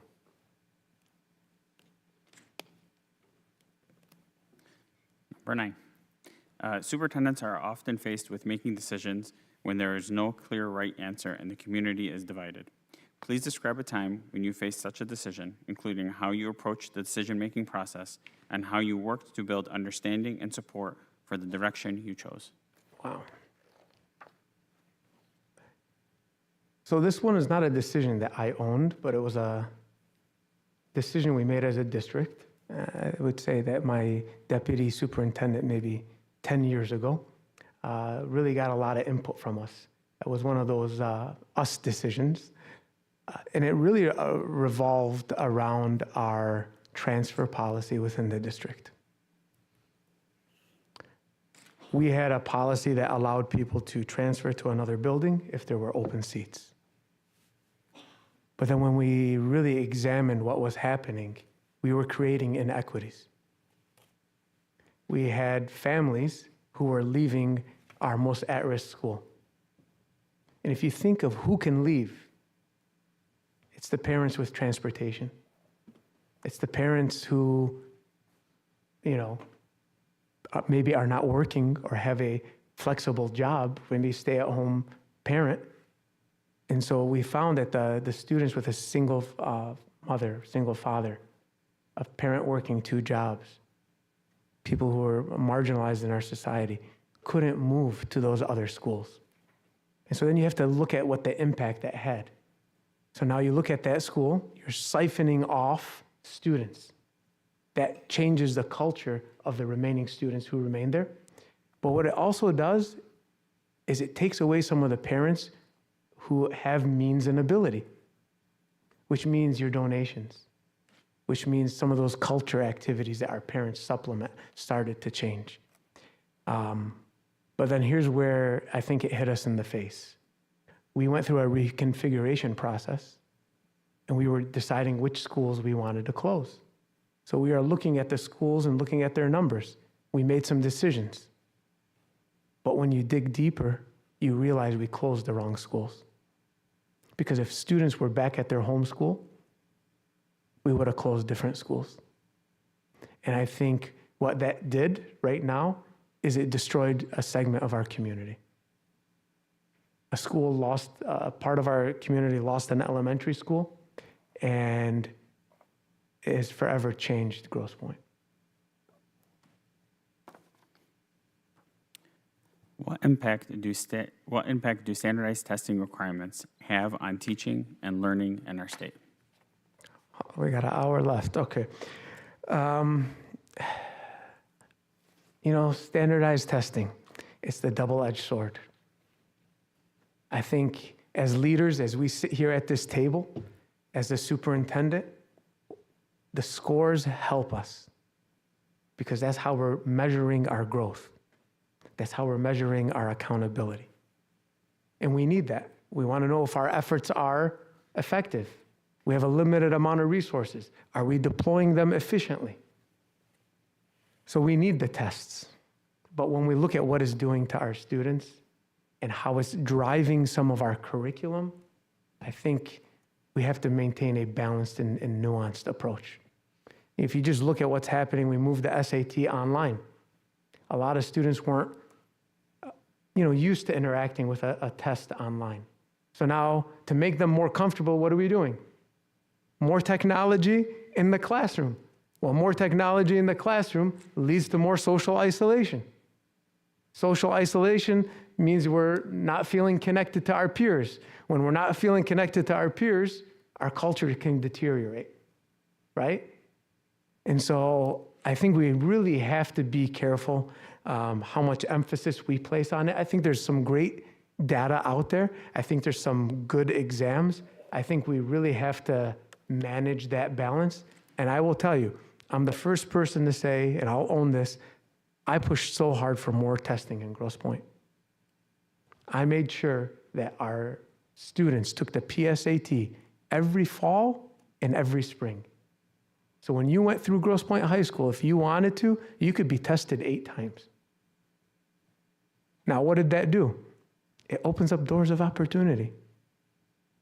When you do really well on that exam, you're looked at differently on a college application.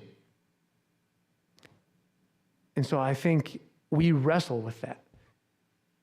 And so as a parent, I think where I'm started to land is more choice for our families, providing them opportunities to lean in or lean out, so they can have more control over their students.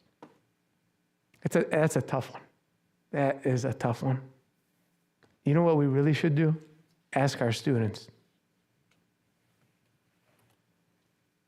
Mr. Hamka, welcome. I am, too, a graduate of the Academy of Engineering and Technology. Really? Last class. Mr. Whitaker, you remember Mr. Whitaker? Yes, of course. He was a dear teacher of ours and who ventured now into the private world. Yeah. So my questions revolve around leadership attributes. And the first question is, please describe your typical leadership style and share how it is effective for those that you serve. My typical leadership style. I'd describe myself as a chameleon. That's not really a leadership style. I was trying to be funny. Not too funny. I'd say I'm a situational leader. And so as a situational leader, I adjust my practice to the situation at hand, right? And so I think my strongest inclination is to be a collaborative leader, especially when we're doing like long-term visioning work, or we're working through a process that is detailed and that a runway for implementations a little further out.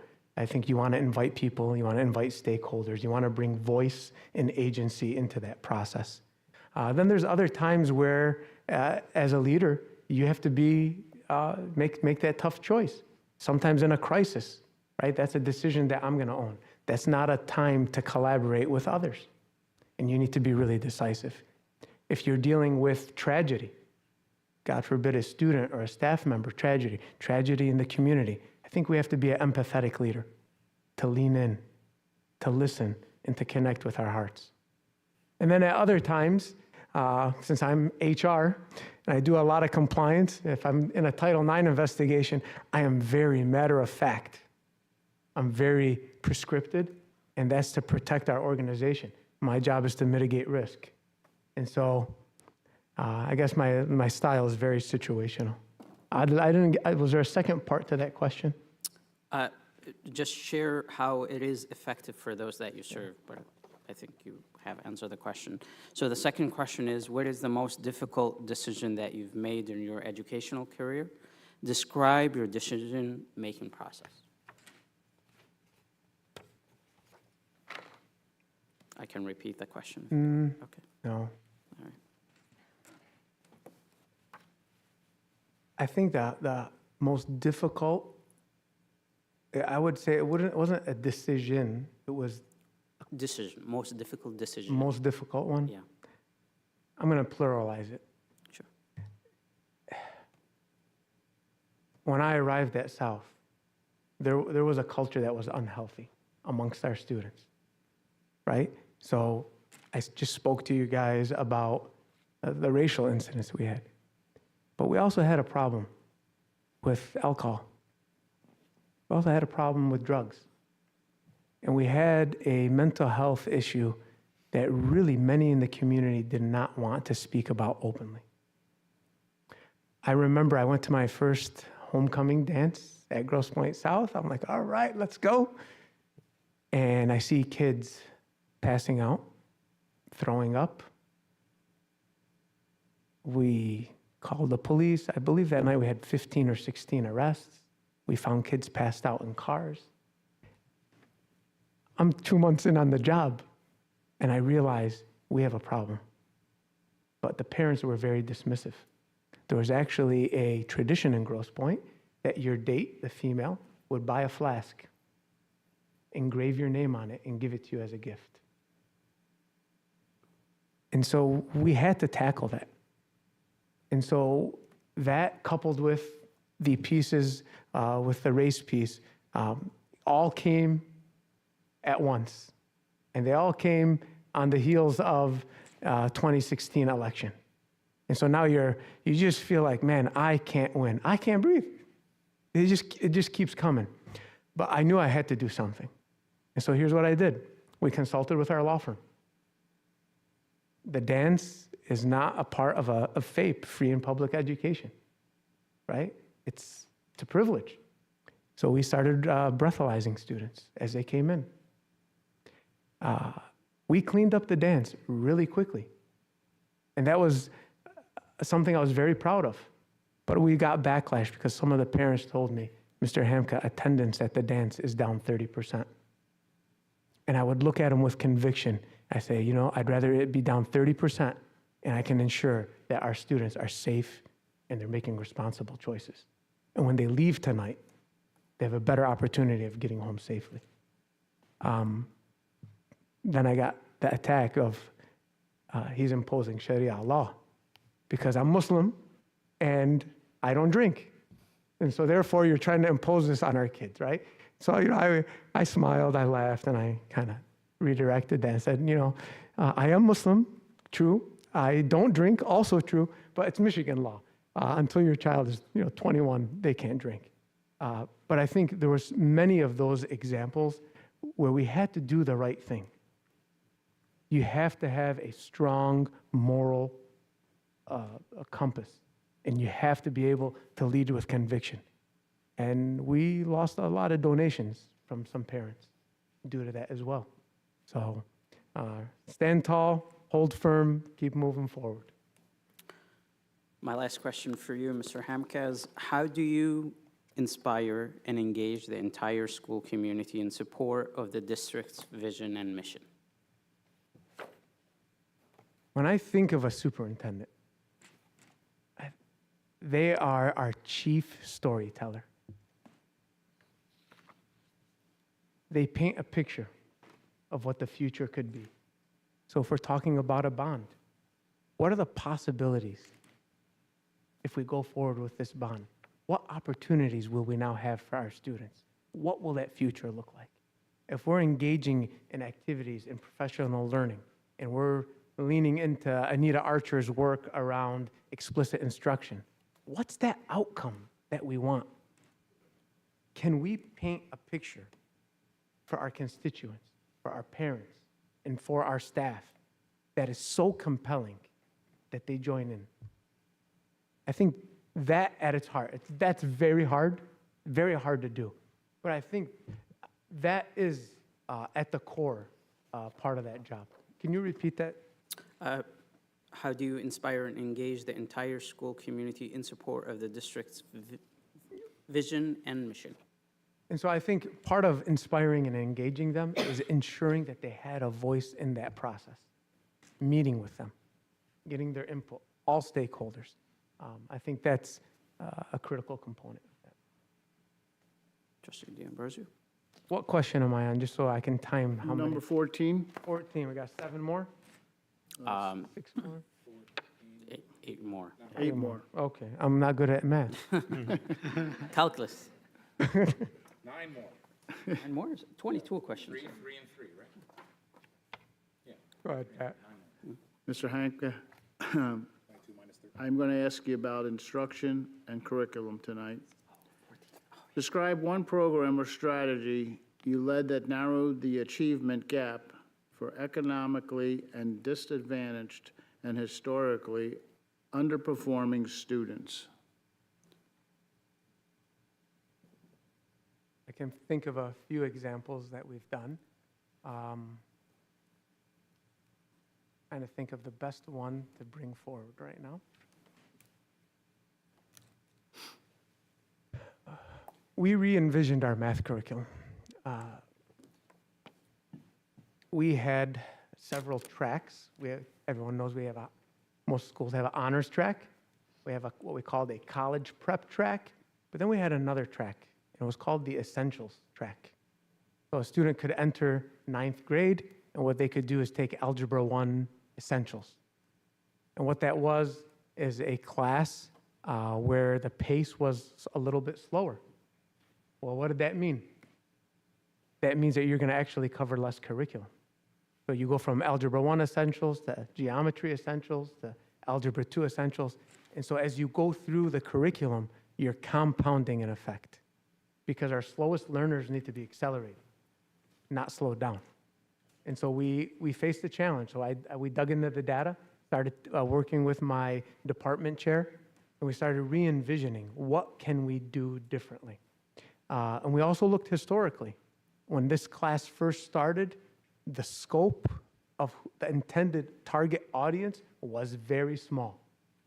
But over time, the gatekeeper of that class, right, they retire, and then every time a student would struggle, maybe instead of getting an A, they were getting a B. They wanted to protect their GPA. They thought that that would be better than rigor for them. They'd go into that class.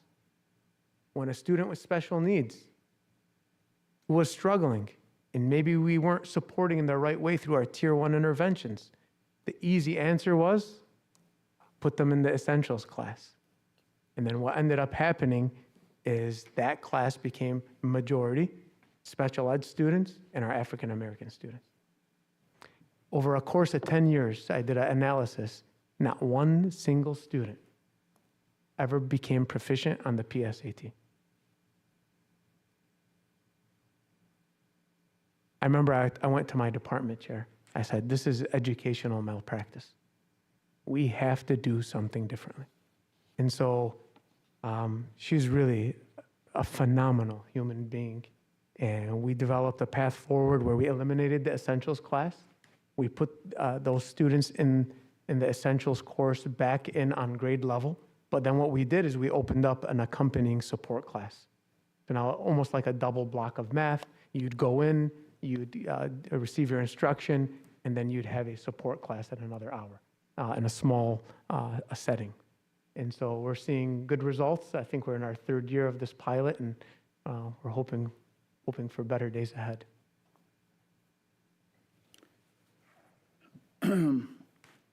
Reading at grade level by third grade is a critical milestone for future academic success. What strategies will you support to ensure all students achieve grade level literacy by the end of the third grade? When we look at the literacy law and we look at the dyslexia law, I think one of those critical components is implicit instruction, explicit instruction, which is something that we're implementing in our district, right? But beyond that, I think I would take us to Mississippi. If we are looking for true turnaround in what happened with reading, if you look at Mississippi about a decade ago, I think they were ranked 47th, 48th in the country. And I think right now they're third. They've made tremendous gains. And so when you look at what they've done, they built a tremendous system. A couple of things that they did.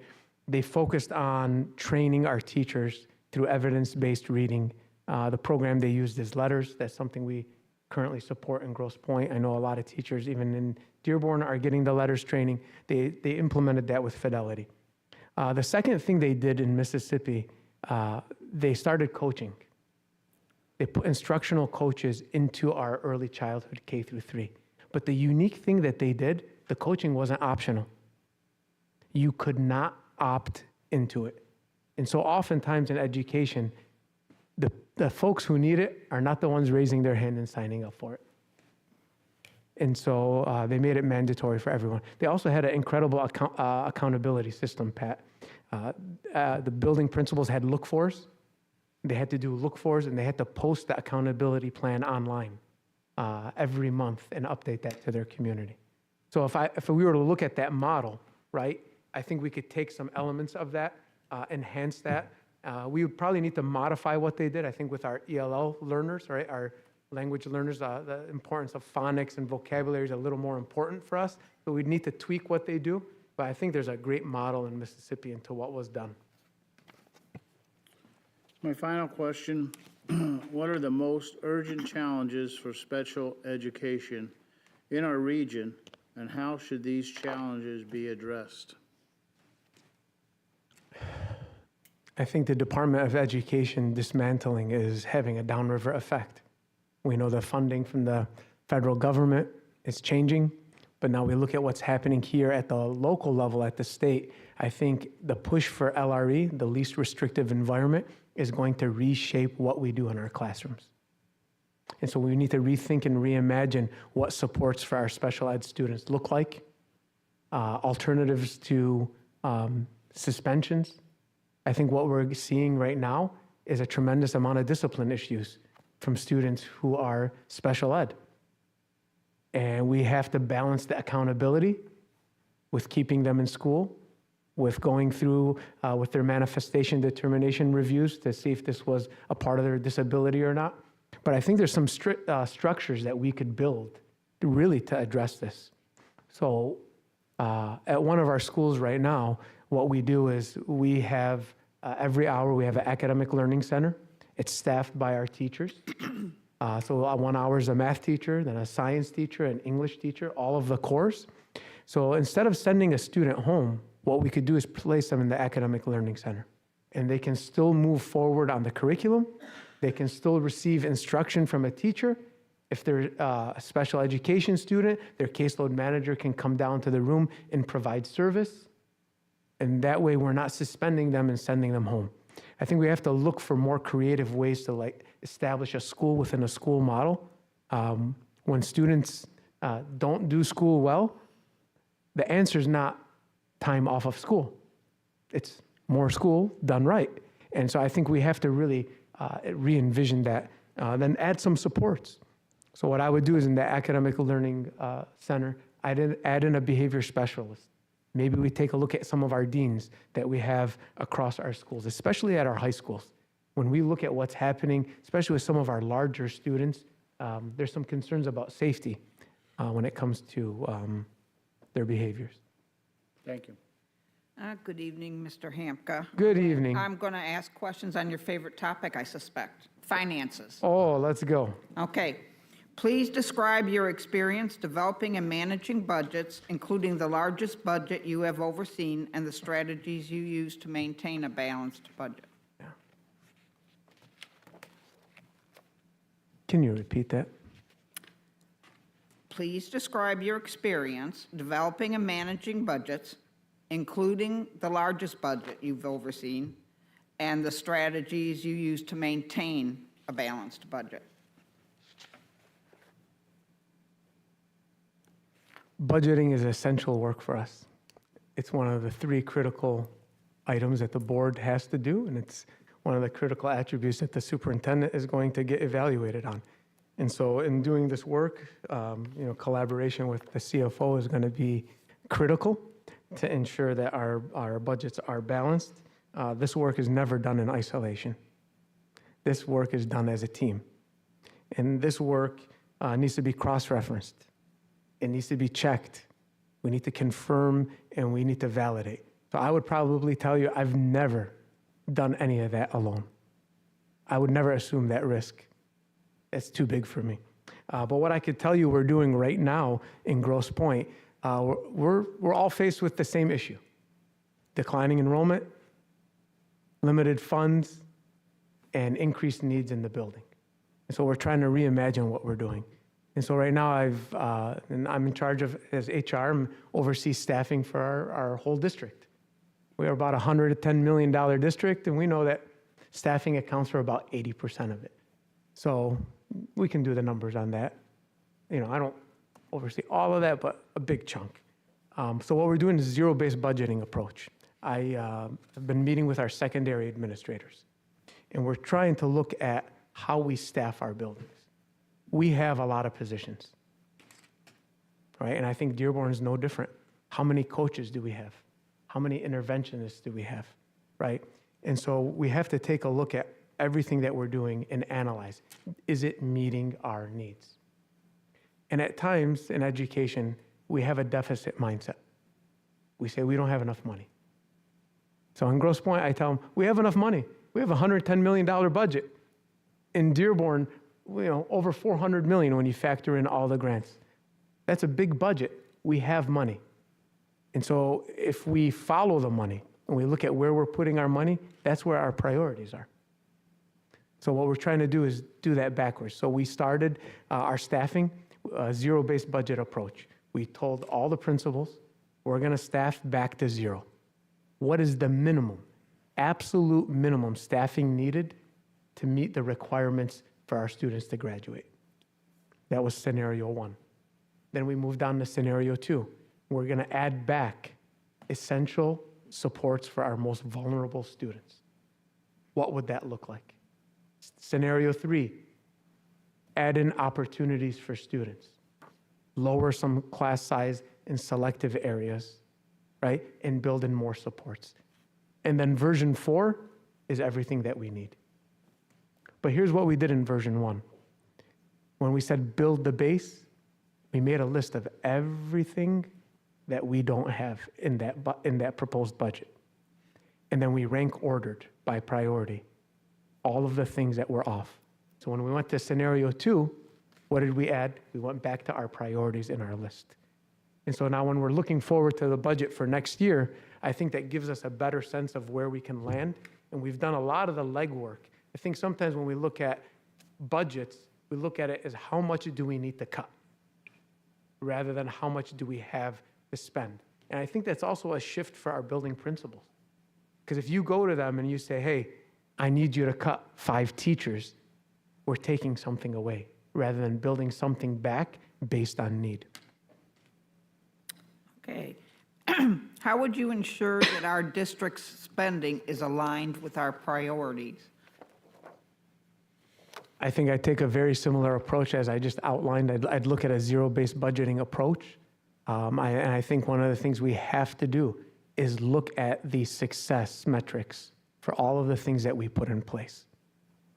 So if it's not working, why not? How can we adjust? How can we move forward? And should we be deploying resources to another area that could potentially bring us better results than what we're currently experiencing? I would probably be meeting with my CFO all the time. Well, somebody better.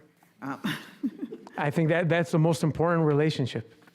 I mean, with the board, but as a superintendent, with your CFO, I know enough to be dangerous, though. That's about. What is your experience with millage renewals, bond campaigns? You wanted this question, and sinking fund proposals. Share one campaign you led or supported and the factors that determined its success or failure. So in Grosse Pointe, in the last 6 years, we've had 3 bonds. And we've learned a lot from those bonds. I'll start first in 2018 chronologically. We formed a Blue Ribbon Committee. We met with stakeholders. We engaged with Plant Moran. We did a needs assessment. And I remember it was somewhere in the order of $250 million. That was for our critical needs. We reduced that down to 180. And then when we talked to the community, we realized that only 120 million was palatable to them. So we went forward with a bond, certainly lower than we wanted, but we knew if we went for a higher amount, it was going to get voted down. So we had to take what we could get. And so we did a bond. It was all about being safe, dry, and connected because we had a lot of leaking roofs at the time. And so what we had to do is really talk to the community because we had failed a bond in 2012. We had a technology bond, and that had failed. So we had to reach out to our stakeholders, realize why did that bond fail, learn from those lessons, and then move forward. That bond successfully passed. I presented multiple times to parent groups out in the community, engaged with that process. We went for a sinking fund 2 years ago, and that we raised it to the maximum. We went from 1 mil to 3 mils, and that would approximately raise $11 million a year for us over the next 10 years. And so that allows us to do a lot of those capital projects that are smaller, that are more shovel-ready. We also developed a roadmap transparently. So we told the parents, in each of the years, here's what we estimate we would do with with the money we're receiving and the projects. And I think that was very successful. And then this last fall, we passed a $120 million bond. So we did, the way we brought community voice, our superintendent, really, she did a phenomenal job back there. We split the bond. So 120 million is what we were going for. We took 60 million, we identified it as critical. The other 60 million, we invited a community group. We formed a committee, and they helped us decide how to spend that $60 million. So we went through many ideas, many iterations, and at the end, we had consensus on our top priorities for the $60 million. And I think that was a critical part of having the bond pass, was the voices from various sects of the community who bought into the process. Another unique thing that they did, we gave every building $50,000 to spend how they want to the building principal. You know, every principal has that one idea. They're always like, I wish I could do X, Y, Z, you know, that carpet that never makes it on the list. And so, again, that bought a lot of agency and a lot of ownership. And so I've been involved primarily in helping sell it to the community, in presenting and helping people understand that impact on their taxes. But what I will tell you is we had one critical mistake, and it does have a nexus to Dearborn. 2018, we passed a bond. 2019, we reconfigure and close 2 schools. 2 of the schools we closed were set to receive monies. Those voters are really upset with us. To this day, they come to our board meetings wearing their shirts, advocating for their school to be reopened. They constantly tell us, we voted, right? We approved the mills for our school, right? And so that was a difficult part. I think we probably should have reconfigured before we did the bond in order to have greater trust with the community. Another thing that we did in Grosse Pointe, I remember in 2018, our superintendent, we did what we call a heat map, and I actually did this. I used ChatGPT actually, and I did a heat map, and it shows us all the precincts and the failure or pass rate, and it's color-coded red or yellow, and we can see some of the precincts, and some things really stand out. I don't know if have you guys ever looked at this on a map? It's very telling, and I have a packet I'll provide you. It's really telling geographically where the pockets of failure are on here and where the pockets of success are. Overlap that with data about home values, it paints another picture. And interestingly enough, if you look at where our Arab populations live versus our white population, it also paints a picture. It paints a picture that might actually be a little different than what we got in the survey from the company that talked about community perceptions of our school. When we look at who actually voted the yes. But what we see is in Dearborn Heights, not a single precinct passed. When we look at Dearborn Heights precinct, the second precinct, 68% was no, right? And so it's really interesting. And when you look at the 7 top precincts, they alone accounted for 450 no votes. I forgot how much we lost by. I forgot what that margin was. But it was about that number. And we know mathematically, we don't need 470 to win. We need half plus 1, right? And so I think when we look at this heat map, I think we can gain insights as to where we need to target and then where the support that we have is. That's something that we did in Grosse Pointe. You got me excited, Mary. See, I talk about numbers and I didn't write the bond. questions either. Good evening, Mr. Hamka. Good evening. Shifting gears a bit to staff and personnel questions. We are on question number 20. Okay. How do you work with building and district administrators to establish a high-performing team while balancing support, autonomy, and accountability? Provide us with an example of when you built such a team, including the specific steps you took to ensure its success. That was a multifaceted It was. I will repeat question. the first part for you. Thank you. How do you work with building and district administrators to establish a high-performing team, balancing support, autonomy, and accountability? I think that's through clarity. I think one of the things I do really well is I speak very clearly. I set goals that are very clear. So I'll just give you an example of what we did right now with our budgeting process. I made sure that when we communicated very clearly about what our desired outcomes were, but every single step of the way, there was a metric, there was a deliverable. And then what I would do, for instance, if there was a report due on Wednesday, I'd call up the administrator on Monday. And I'd say, hey, how are you doing on that report? Do you need any help? I think sometimes we wait till the meeting and then the person struggled. And so one of the things I've been trying to do a much better job at right now is proactively reaching out to people. And I think that builds trust, right? But when we talk about trust, I think that was the core of your question. That comes from relationships. And if we look at the foundation of a relationship, and if we really want it to be truly meaningful, I think there's two things that have to happen. We have to be consistent in our actions. And we need to follow up and follow through. We need to do what we say we're going to do. And I think the staff in Grosse Pointe would all tell you that I follow up, I follow through, and they can trust me.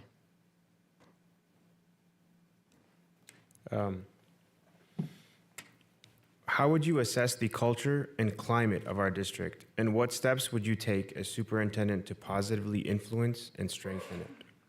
Bless you. Bless you. I think there's multiple ways that we can receive data.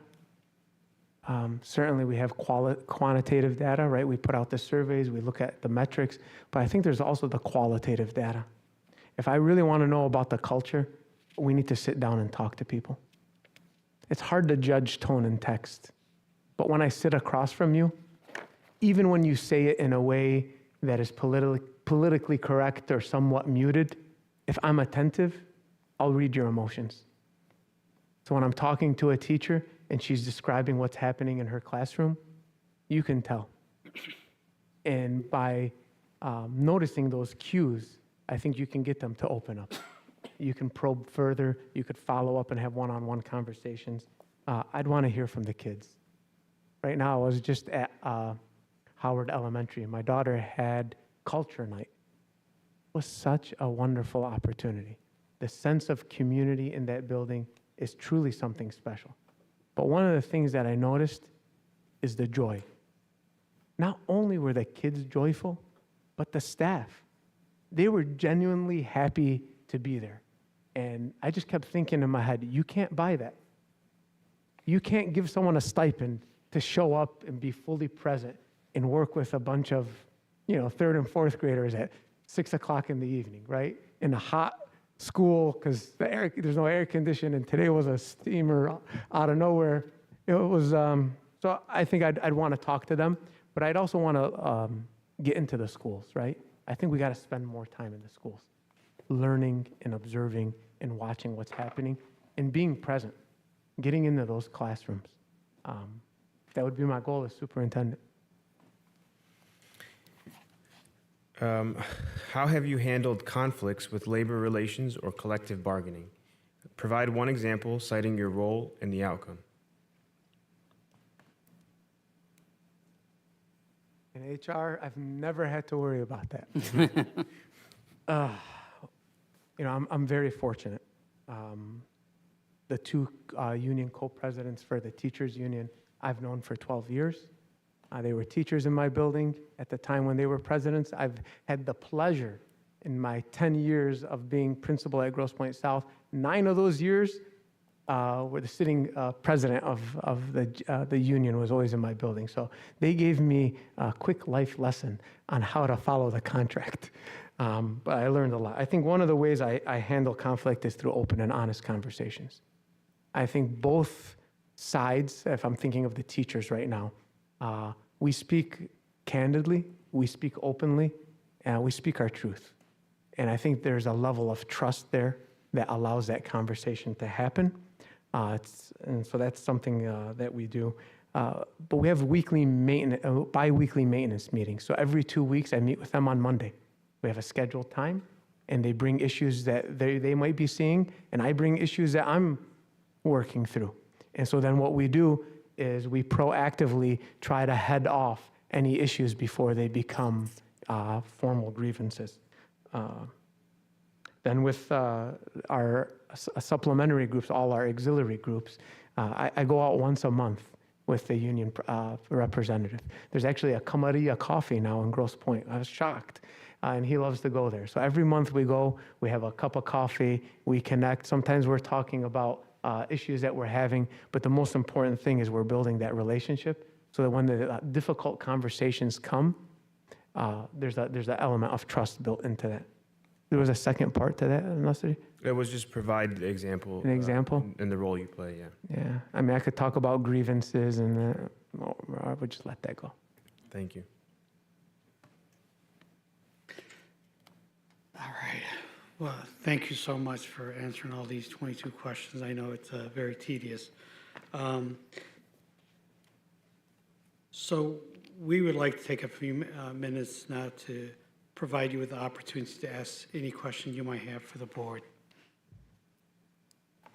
So. Well, first, again, thank you for having me here. I really appreciate the opportunity to meet with the board, to highlight some of my skills and talk about the possibility of what the future could look like. I'm deeply rooted in Dearborn. You know, my branches have spread out to some of the suburbs, but I've always had my heart here, and this would be a wonderful opportunity for me to come back, and so I appreciate that. When you think of Dearborn schools, what's something that you love or something that you're most proud of? For me, personally, growing up in Dearborn, the diversity of our city and our schools. So seeing the culture and the ability to be able to learn and grow as a person. And we have amazing staff and amazing administrators. You know, it's just, you know, for us, it's, you know, taking the next step. But me personally, the roots that I have here makes me proud of where, you know, of our schools. And it just, you know, it's that pride that we all have in our schools. It's very important. So there's a lot of pride for our community in our schools, our individual schools, our district as a whole. So. Salina, is that where you went to school? Went to Salina Wildcats. You know, Salina is very dear to me, but all Dearborn schools are dear because the success of one school means the success of others as well. So, Trustee Moussa? Yeah, the best times for me are definitely graduations and seeing the families and students and overjoyed with their accomplishments, and also seeing where our students are. I was in Florida once and somebody yelled Fortson, and that was just a pride moment for me that I got to know that person to be a medical doctor in Florida. So, and has graduated from Fortson. So the products that we produce at our schools are definitely those students who go out and do great things.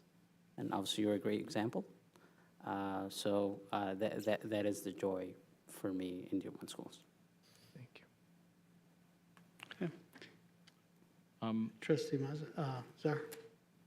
To me, you know, we are this community, and it's something that I think we should look for in a leader to recognize too, is that this community is constantly under attack, right? We're like a buzzword on, I won't name any news networks, but we're a buzzword in a lot of places. And yet, in light of all that, and in the face of all that, we are so resilient here, and we are so refused to ever be downtrodden. We're always very proud of who we are. And I moved here on purpose, you know, like I wanted to be here. in this community. As growing up as like the only Arab kid in my school, I wanted to come here to Dearborn. Everyone, you know, Trustee Moussa talked about it too.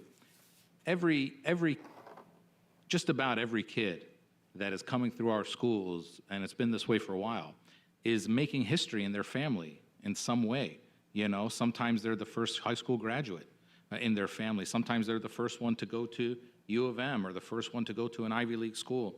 And so this consistent history making that we're doing all the time is something to be really proud of. We have a lot of work to do.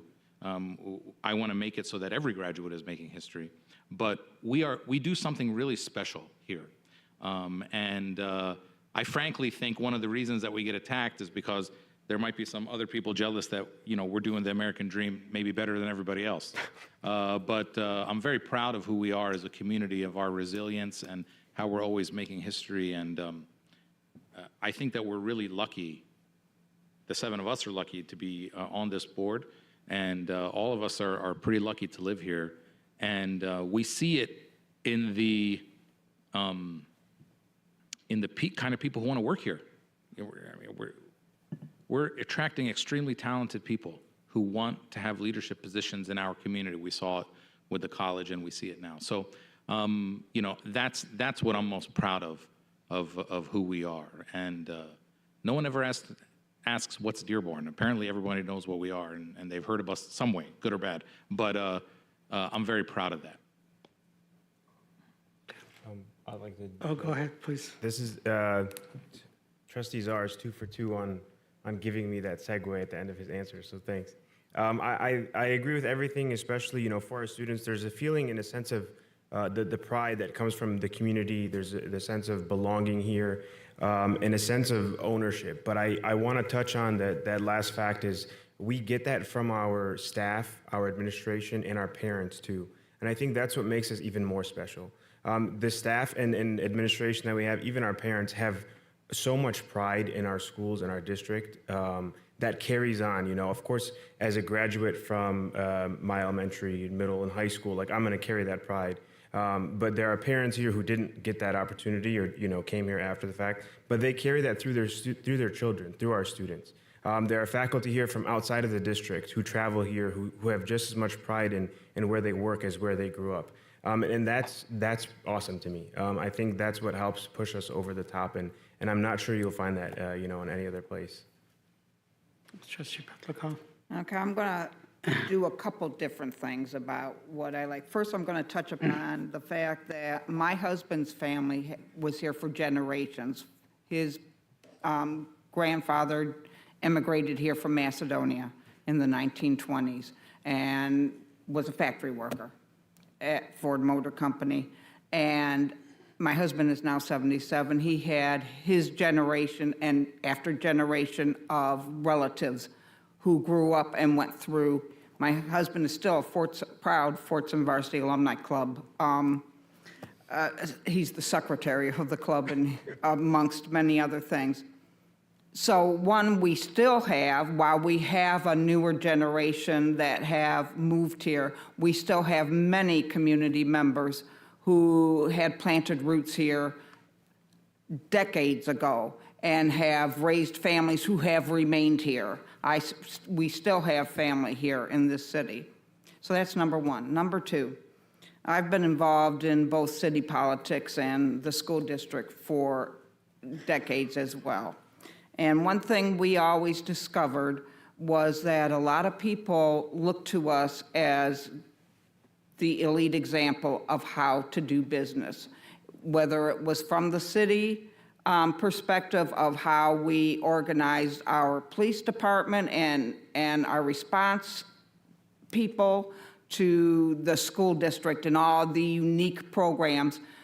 We have had 2 superintendents go to state superintendency, plus one who was an interim. I don't think people remember that we had an interim state superintendent as well. From this district alone. It speaks volumes for what we can accomplish here, given the community dynamics.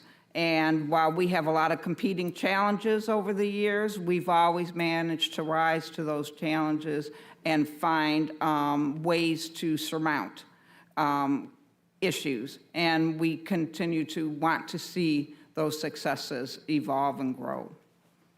Thank you, Pat. Mary? Now Pat is up. I'm good. Nothing. President Jahmid. Oh, go ahead, trustee Bazey. I think in Dearborn, we have a lot of pride of when our students go through our system and they go to Ivy League schools, they become business owners and doctors and entrepreneurs, and I think it's a point of pride here in Dearborn schools. But one thing I want to touch on, and I'm going to shift, and I'm going to talk about Lori, 1927, the first orthopedic department for kids that needed that. And I think it's a point of pride in Dearborn schools that I've seen, and the more I learn, that we try to make sure that we meet all of our students where they are and make sure we have programming for that, and we do our best for all of our students. And so, the more I've learned and gone through, the more I see that, and it's 100 years, and I think we need to keep that and keep moving it forward. It's part of our DNA. All right, any other questions for us? I think that's sufficient. All right, thank you. So in closing, is there anything you would like to add? No, I appreciate it. I think I've already given you my closing remarks. I'll share with you my 100-day transition plan. I think I have the heat maps in the corner. And then I have an unofficial thing here. We did a little cute activity, my superintendent, on Valentine's Day. We had a little activity where we wrote a piece of paper with everyone's name on it. And we just passed it around. Now, what do you appreciate about that person? I think this is like 30 letters of recommendation on one sheet. It's also in that packet, so if you see that as well. So I appreciate it. Thank you guys so much. All right, Thank you. thank you. Thank you. Mr. Hamka,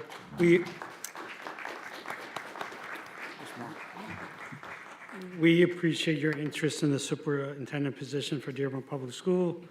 The board is interviewing 6 candidates this week, and we would let you know after our meeting on Saturday, April 18th, where you stand in our search process.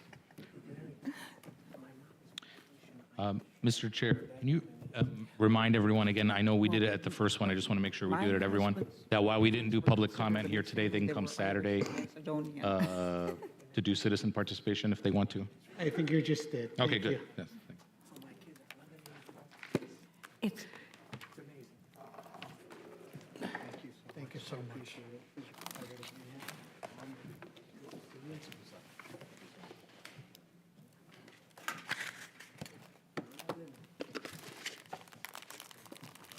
I'd like to motion to adjourn the meeting.